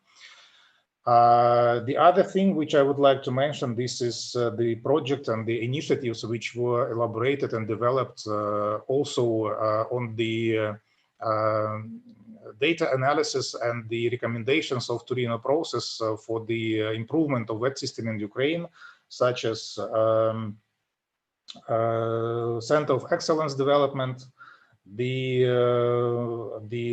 raising of autonomy of VET institutions, and the project which is currently in place. This is the so-called smart specialization, which were also mentioned, the necessity of which was also mentioned and reflected in the Torino process reports. We all hope that all these initiatives and projects would be reflected in the new law on VET, which is, we all hope, is going to be present to the Ukrainian civil society organizations and all other stakeholders still in this year. And I'm sure that the many new initiatives and ideas in this law would be either either based or connected with the initiatives which were discussed and explored in the old Torino process, which Ukraine had since 2012. Thank you. Thanks a lot, Rodion. Do we have the audio? Okay. My next question will be to Lawrence, because Lawrence, during these 2 days of the conference, we had a group of the participants from Central Asia, and they were discussing a lot the challenges of human capital development in that region, and we realized that most of them are actually pretty similar to what we see in the Eastern Partnership. So, Lawrence, what is the added value of this regional cooperation vis-a-vis the unilateral cooperation? Well, thanks a lot. I mean, I think, you know, I always think it's very important to see these points together because at the end of the day, whoops, sorry, my slight video issue there. Listen, the Eastern Partnership has been very successful over the past 11 years. Because we've been able to agree on common priorities among the 6 countries, together with the 27 European Union member states.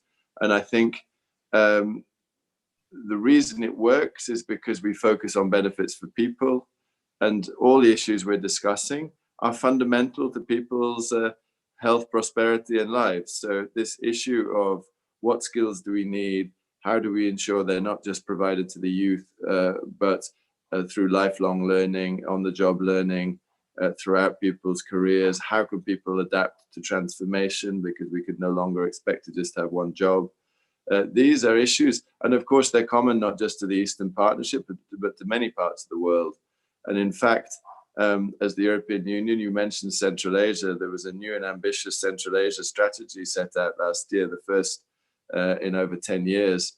And that underlines the connectivity. And of course, these are contiguous regions. So I think it's really important to share experience. And I think this is something the European Training Foundation is particularly good at bringing these focused on these common challenges.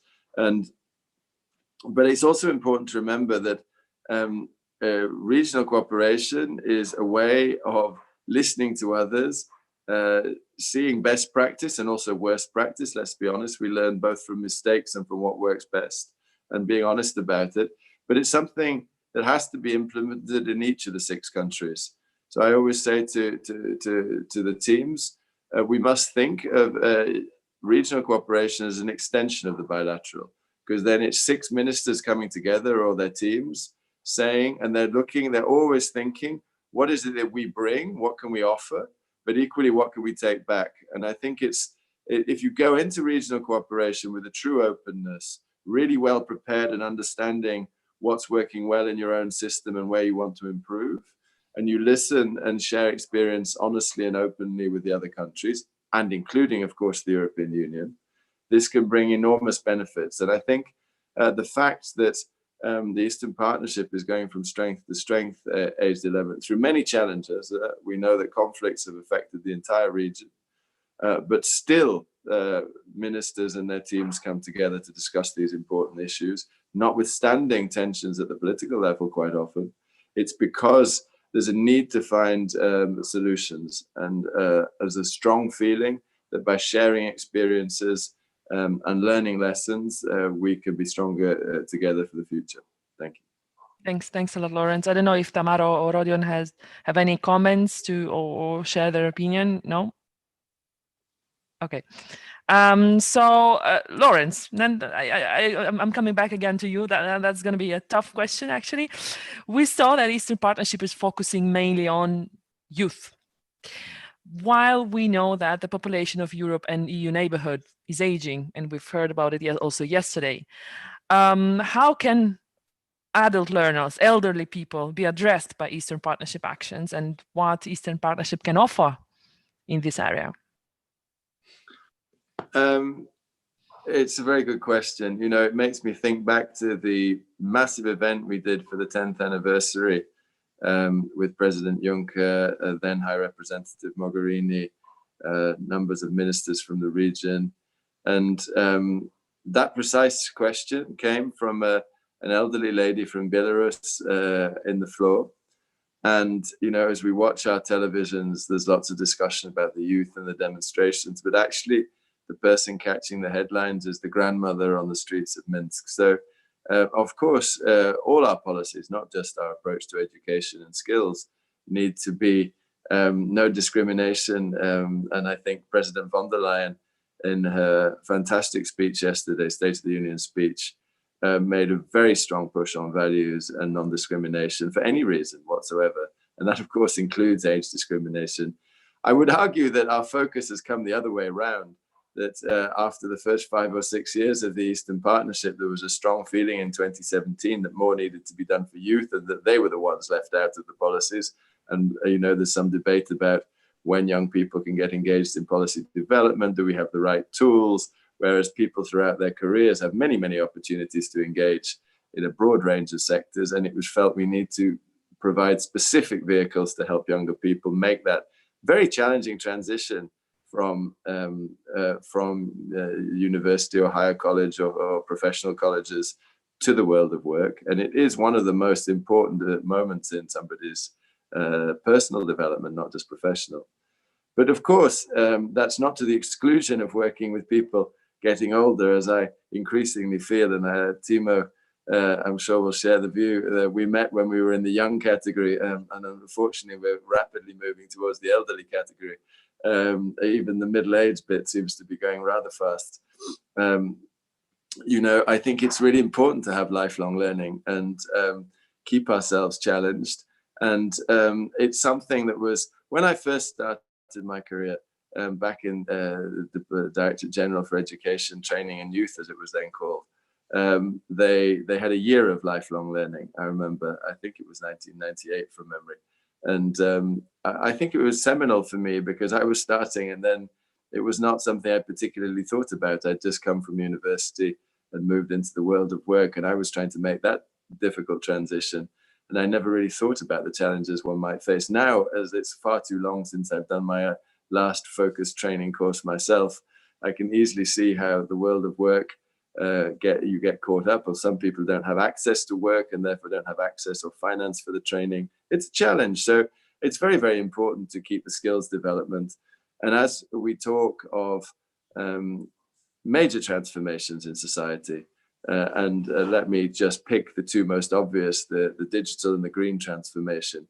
And this is totally changing the approach. You know, when I was a kid on the back seat of a car, the thing was to remind mommy and daddy to wear a safety belt. Now it's my children telling me, you know, you don't need a plastic bag, that's old fashioned. You know, I've got the point now. But, you know, single plastics, I mean, every generation brings its challenges. And I think, and not to mention digital, and as I communicate with my 75-year-old mother who's rapidly improved her skills, unfortunately I haven't been able to see her in person since Christmas. And I'm far from alone, unfortunately, in that with this awful pandemic. I mean, the digital technologies become indispensable, but it doesn't make them easier to acquire. So you have to struggle with it, learn it. I'm very, very proud that last night, for the first time in my life, I managed to not only equip a printer, but link it up to my computer. These are small achievements. Many people did it 30 years ago, but for me, that's the first time I've ever managed it. So we're all battling with it. It's so important that we keep it open. And if I may, I would like to use this opportunity to stress what both Tamar and Rodion said. I think it's very, very important that we help work with both trades unions, professional associations, employers associations. You know, I really like the work of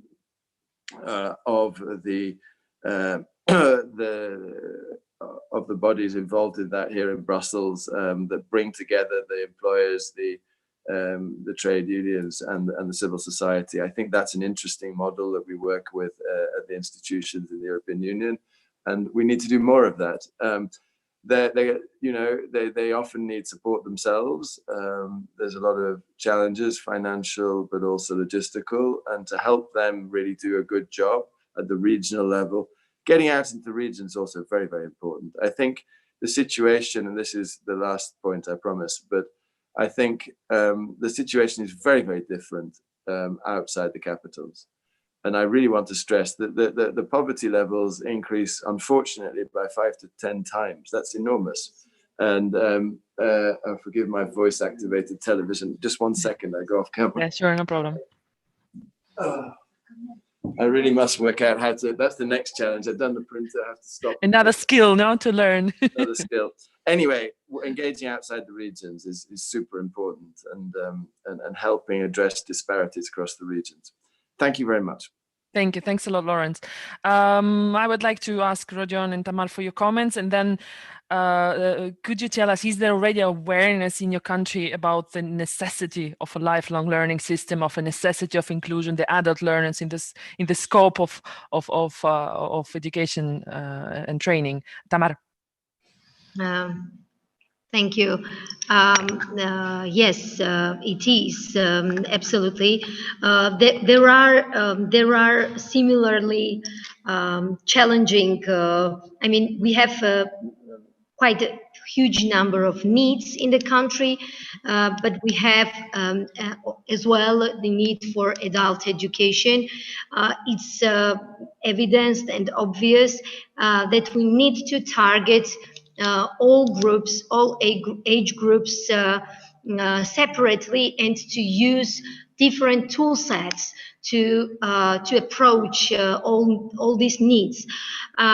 In the past, we had only one tool applied for all, and it was not so successful. Then starting from the next year, we introduced the adult learning tools. We have formalized training and retraining, adult education in the system, and we have very smart and flexible process provided, which is accessible for quite a huge number of people. And I think in terms of adult education and in general lifelong learning provision, I think we need to apply two different concepts. One is, or toolkits. The one should target mainly the rise of motivation among adults, and another one is the very smart approach towards application of both formal and non-formal education. When it comes to the motivation, you know, we are coming from the Soviet heritage, and where the knowledge-based approach was stronger than the competence-based. So it's very hard sometimes to encourage people from the Soviet with the Soviet education background for the lifelong learning, for the further education, and we have to be very creative to increase the motivation and to attract people for that.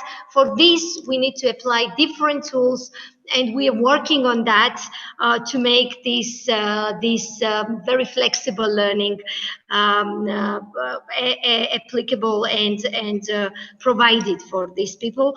And on the other hand, we as well introduced the non-formal education recognition system.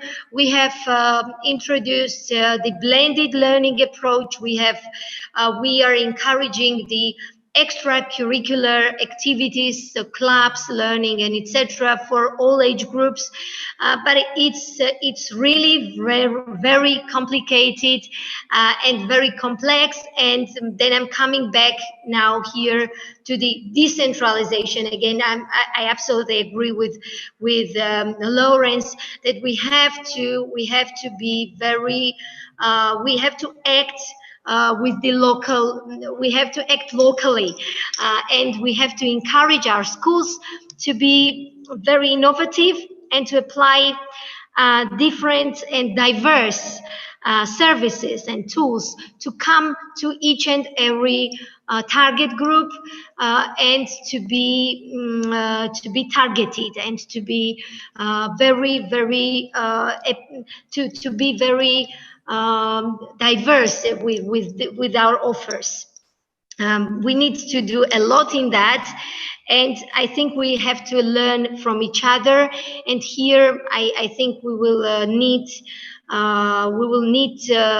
ETF support and other countries' experiences to share and to learn from each other. Thanks a lot, Tamara. Rodion, so what's about Ukraine? Thank you, Maria, and thank you, Lawrence and Tamar, for the very good remarks and speeches on this. I agree completely with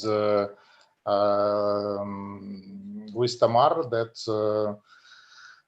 in Lawrence, that the necessity for increasing the motivation and overcoming the stereotypes, which is quite typical for all our countries which are from the Soviet times, are very crucial in terms of the adult education. Yes, the situation when people obtaining the higher education degree or diploma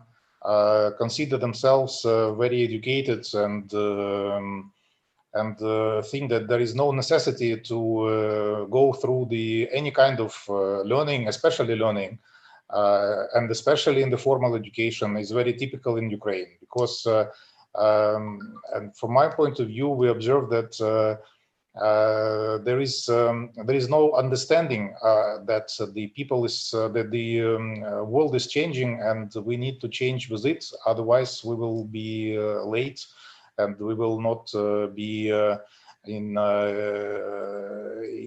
time with all developments which are around us.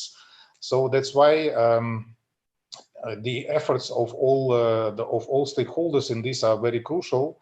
And unfortunately, I have to admit that the adult learning the system is not in the very high priority of Ukrainian authorities in this.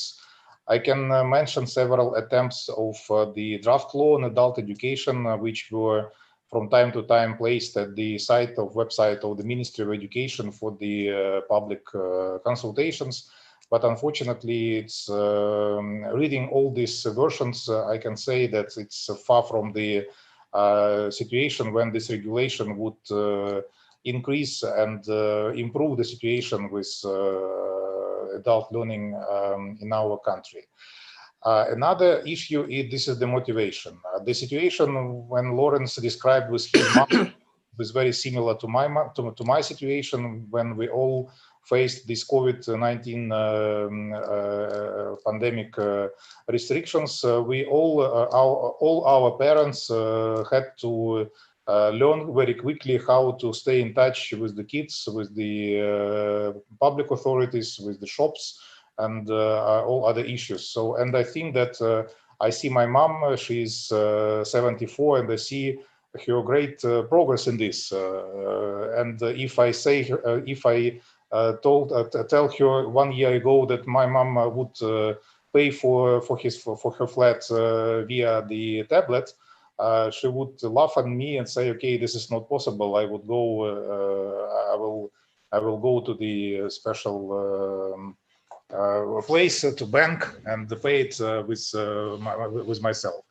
But now it happens every month, and I ask mom, "Okay, do you have any problem with this?" She says, "No, that everything is fine." So it means that motivation is a very crucial point, and but this motivation should be supported with the necessary conditions and the systems, especially at the local level, when people, when they face the necessity to improve their skills, especially skills or knowledge, they have to know where and whom to address to, because now it's really difficult to find a place when adult people could improve their skills or knowledge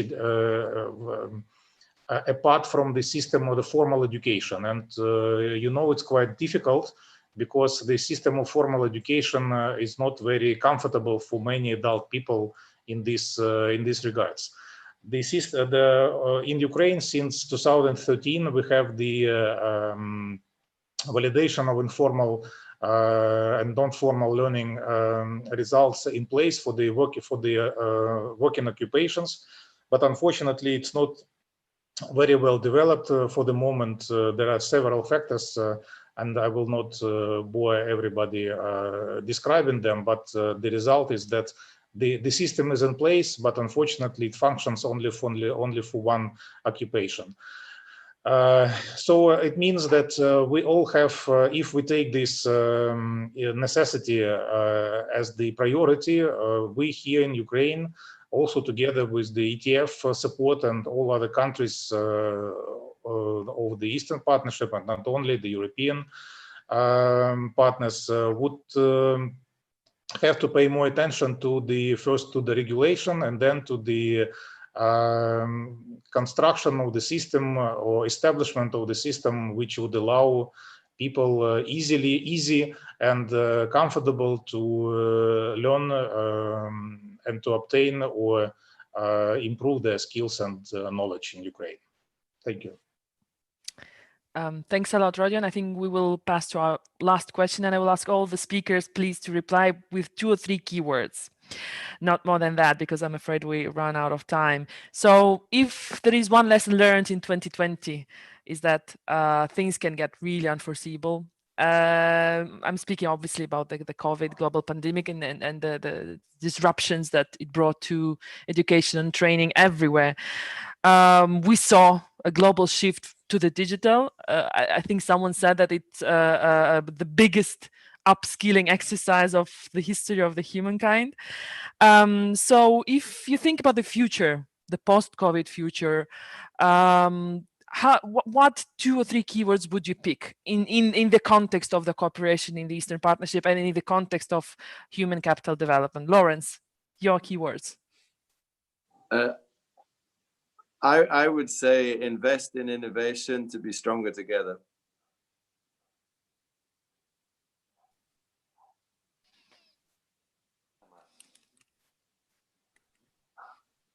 Tamar, you're on mute. I think, again, cooperation and flexibility, innovative and creative approach to find solutions. And in our context, I would say the decentralization and local solutions for the problems, diverse and local solutions for the problems. Thank you. Rodion. I would add to the previous speakers that we should act as local as possible and implement the most advanced innovative technologies to bring all people together with the learning and skills improving. So to sum up, we have creative approach for local solutions, investing in education to be stronger together. That's the resume of our conversation today. I would like to thank all the participants. Lawrence, Meredith from the European Commission, thank you. Thank you. Tamar, Kitiashvili from the Ministry of Education in Georgia. Thank you, Tamar. Sorry, I did not hear the last. Yes, I'm saying just thank you for participating and spending some time with us and having this interesting conversation. Thank you to all participants and to you for a great moderation. Thank you. Rodion, thanks a lot. Thank you, Maria. It was great to have you with us today. Thank you. Thank you. And I'm passing the floor to Timo. Thank you, Maria. You know, our conference is slowly coming to an end. Thank you for this interesting panel discussion. It was very enjoyable to hear your views and reflections on the future of Eastern Partnership. Now we actually move into the last session, which is not going to last very long, but this is when we are talking about what's going to happen next. And what is the way forward? And I would like to now ask the ETF director Cesare Onestini to start on the next steps and conclusions of our today's and yesterday's conference. Cesare. Mm-hmm.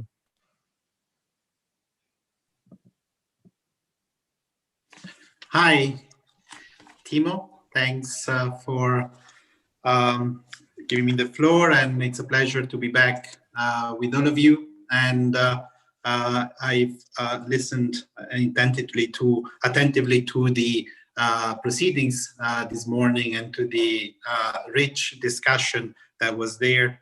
Thanks to the previous speaker, and in particular to Lawrence as well, for the overview that allows us to put the work that we're doing into the context of the priorities of the partner countries with the support of the European Union. I think the conference has shown that the work we have done together on the Torino process and the work that many of you have contributed to from your national perspectives has once again offered us a good platform to think about priorities going forward. There is indeed great diversity in the region, but there are challenges which bring us together, and indeed challenges that bring together the Eastern Partnership and European Union countries facing similar needs. We see that the global transformations that have been discussed throughout the 2 days and in the Torino process reports affect countries at different degrees, but they point clearly to a direction. There is overall a shrinking labor force, and there is overall a shrinking base in that, especially for young people. There is a growing need for upskilling and reskilling citizens, and this brings back to the fore lifelong learning. As Lawrence recalled, lifelong learning is a concept we have been working on for many years, and it now is coming back, but it's coming back in a different form. It's coming back as not just a niche for taking care of pensioners, or taking care of those who are temporarily out of work, but it's coming back as a philosophy that has to transform the way in which the teaching and learning systems provide support to citizens who need it. It is in this sense, I think, that we can look at the regional report of the Torino process for the Eastern Partnership and start looking at what does it mean, this new approach to lifelong learning. If we look at the keywords that have been highlighted also in the previous panel, but throughout the priorities that the Commission and the Eastern Partnership has now reissued, when we talk about digital transformation, green, we talk about now the COVID response. Well, at the crossroad for us, from the way we look at the policies, we see that investing in people is clearly where there is an overlap in terms of the responses that need to be done. We have a common problem. Human capital development is a moving target. We are trying to chase it, and as we come up with new ideas, we have new priorities, as we try to work on the new concepts of individual portfolios or national qualification frameworks, or we are trying to bring in the private sector and all of this. We have new challenges that come from COVID, that comes from digitalization, come from distance learning, and how we transform the way in which we provide the teaching. This moving target calls even more for sharing solutions. I think on the Commission side, as you know, the Commission has also adopted a new skills agenda for especially the European countries, but in the new skills agenda, there is a vision also for internationalization and cooperation beyond the EU. In the skills agenda, there is a lot of talk about skills pact, about the way in which we need to develop these sharing solutions into networks that provide practice and support. And I think that's what we have on the agenda for the future. I think the Torino report gives us a blueprint, and a discussion in the past 2 days has enriched this. We know that we need to look at providers. Ultimately, who is at the front line? The front lines are teachers and trainers and the institutions they work with. We need to invest in them. We need to give them the autonomy to deal with the challenges, and we need to ensure that the support that they need, both in terms of structures, but also in terms of frameworks to refer to, in terms of qualifications and all of this, is there. This is linked to also the need to provide the teaching in different ways, especially because if we now want to focus on upskilling and reskilling, the way in which you teach a 15-year-old is not the way you teach a 25 or a 35 or a 45-year-old, and that requires a different challenge. And we all know that there are very effective ways of doing it, but we need to equip those who are there in the front line with this. One of the things, I think one of the silver linings that we have seen with COVID is that we are now approaching the question of private-public differently. We see it much more synergetic. There is always a bit of we are always a bit afraid to open the doors of education establishments or training establishment to private providers. But we have seen in the COVID response, especially when we need to move to digital platforms or others, that this is a domain where private providers are much more flexible, much more advanced, and all public authorities have had to engage much more intensively in finding common solutions. I think there again, in this interface, we need to continue working, and the umbrella of lifelong learning allows us to think in this way, allows us to say, okay, how do we bring in the right partners in order to target the groups which we want to reach now with this approach. And lastly, a couple of words on what ETF is planning to do. As you know, as we go forward, we want to continue supporting the Eastern Partnership as much as we can.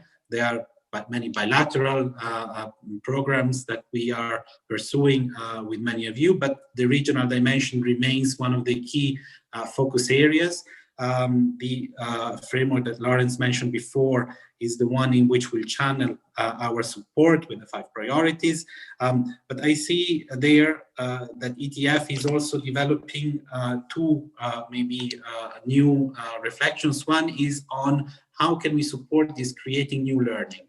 And we are looking quite broadly at this question, because we see that it's an area which is expanding and developing very rapidly, and where there is a lot of demand from authorities in charge of systems, from providers and from teachers and trainers about how do we bring in new ways of learning and teaching.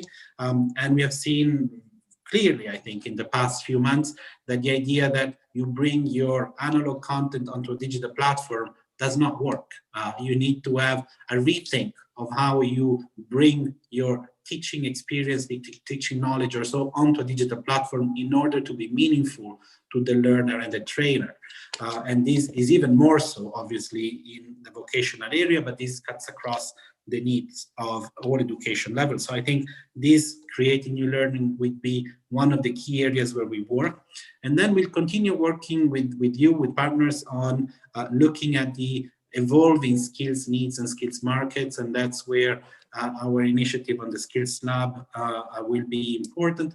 We want to accompany these reflections because as we see that the challenges of meeting the needs of employers are growing, we see that very often it's also a matter of how fast we are in updating our qualifications and our understanding of needs. And this requires dialogues, participation, and requires a little bit of techniques in order to look at how skills needs are evolving. So these are 2 areas on which we in ETF will continue working. And definitely the third one, which is, I think, what we always come back to, is the networking, is the sharing, is the bringing solutions and looking at solutions, trying to understand what are the critical factors that make a solution work in one context and could replicate success, or we could learn from failures so that we all grow together. This is the commitment that we bring from ETF, and my last word is really a word of thanks to all the colleagues in the partner countries that have contributed. As you remarked during the 2 days, this is very much a participative approach. It does not exist without the input, the contribution, and the passion of many of you. Big thanks to the colleagues in Brussels, also those involved in organizing this conference. COVID has meant a few reprogramming and rescheduling. We're all becoming very good at reprogramming and rescheduling things, but it's definitely a good feeling when things actually happen. And even if you are not in person, I'm very, very happy that this conference has now taken place, and big thanks to colleagues in Brussels. And a last thank to colleagues in ETF, Timo and colleagues in the team. I think we now have a clearer idea of what needs to be done, and you have the commitment of ETF going forward. Thank you, Cesare, for your nice words. Now I would like to ask Lawrence to conclude on behalf of the European Commission our conference, today's conference. Well,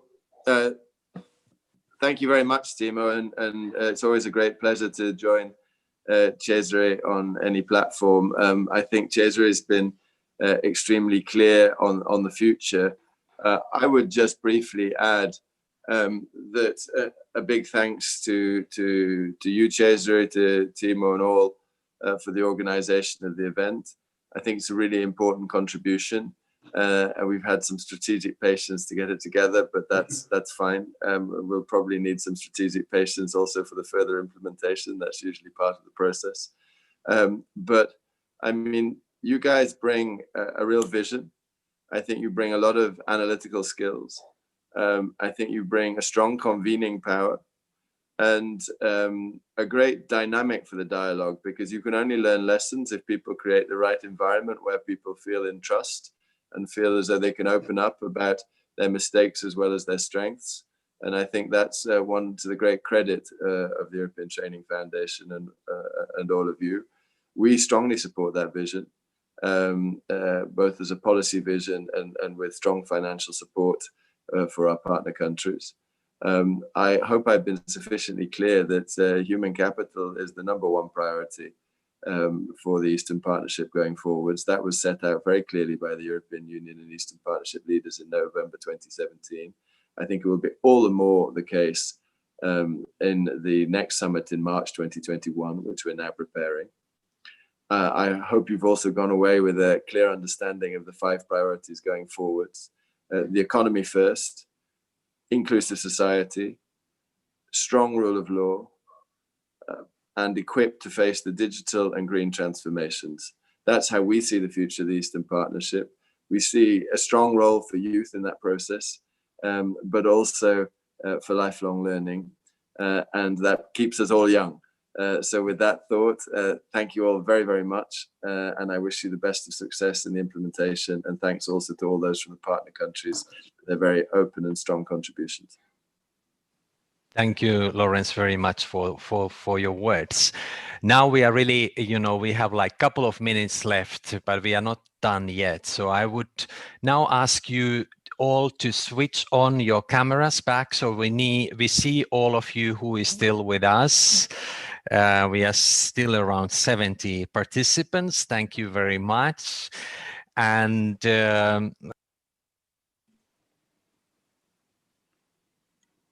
I would now like to give the floor again back to my colleague Mara, and we will do a last small exercise. So Mara.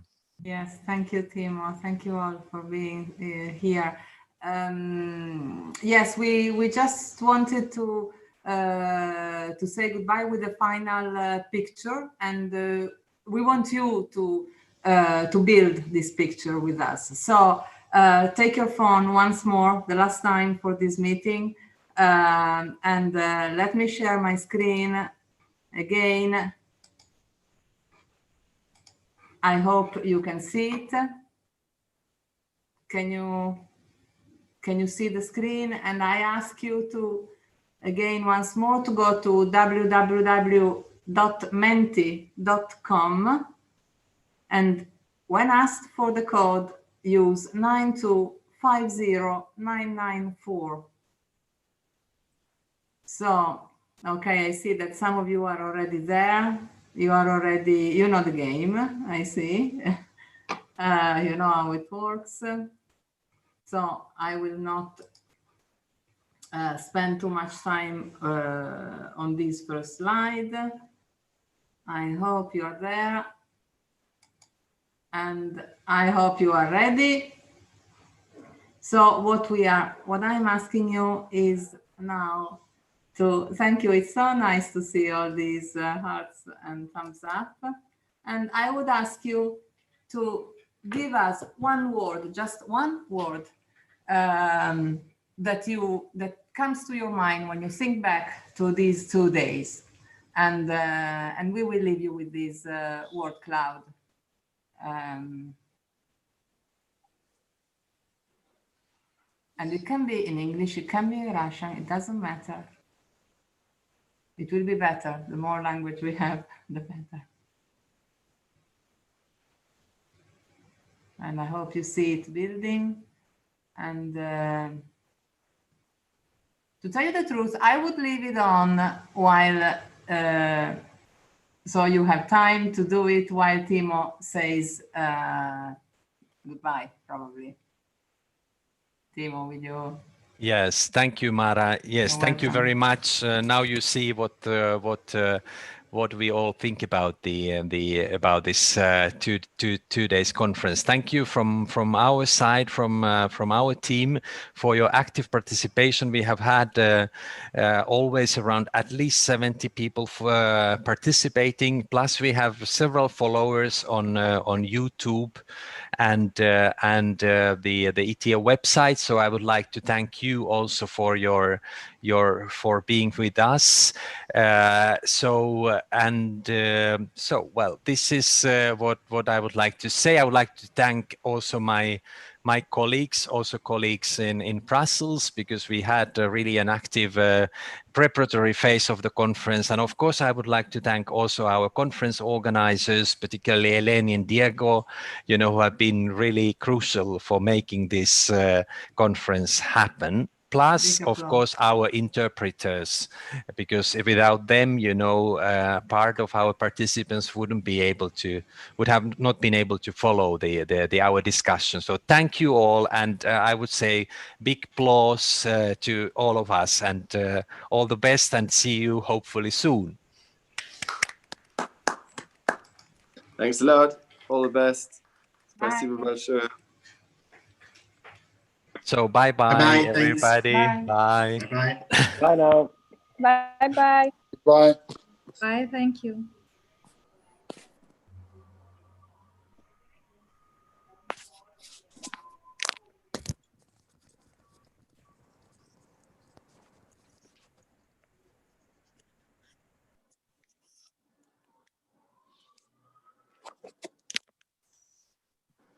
Bye, thank you. Bye.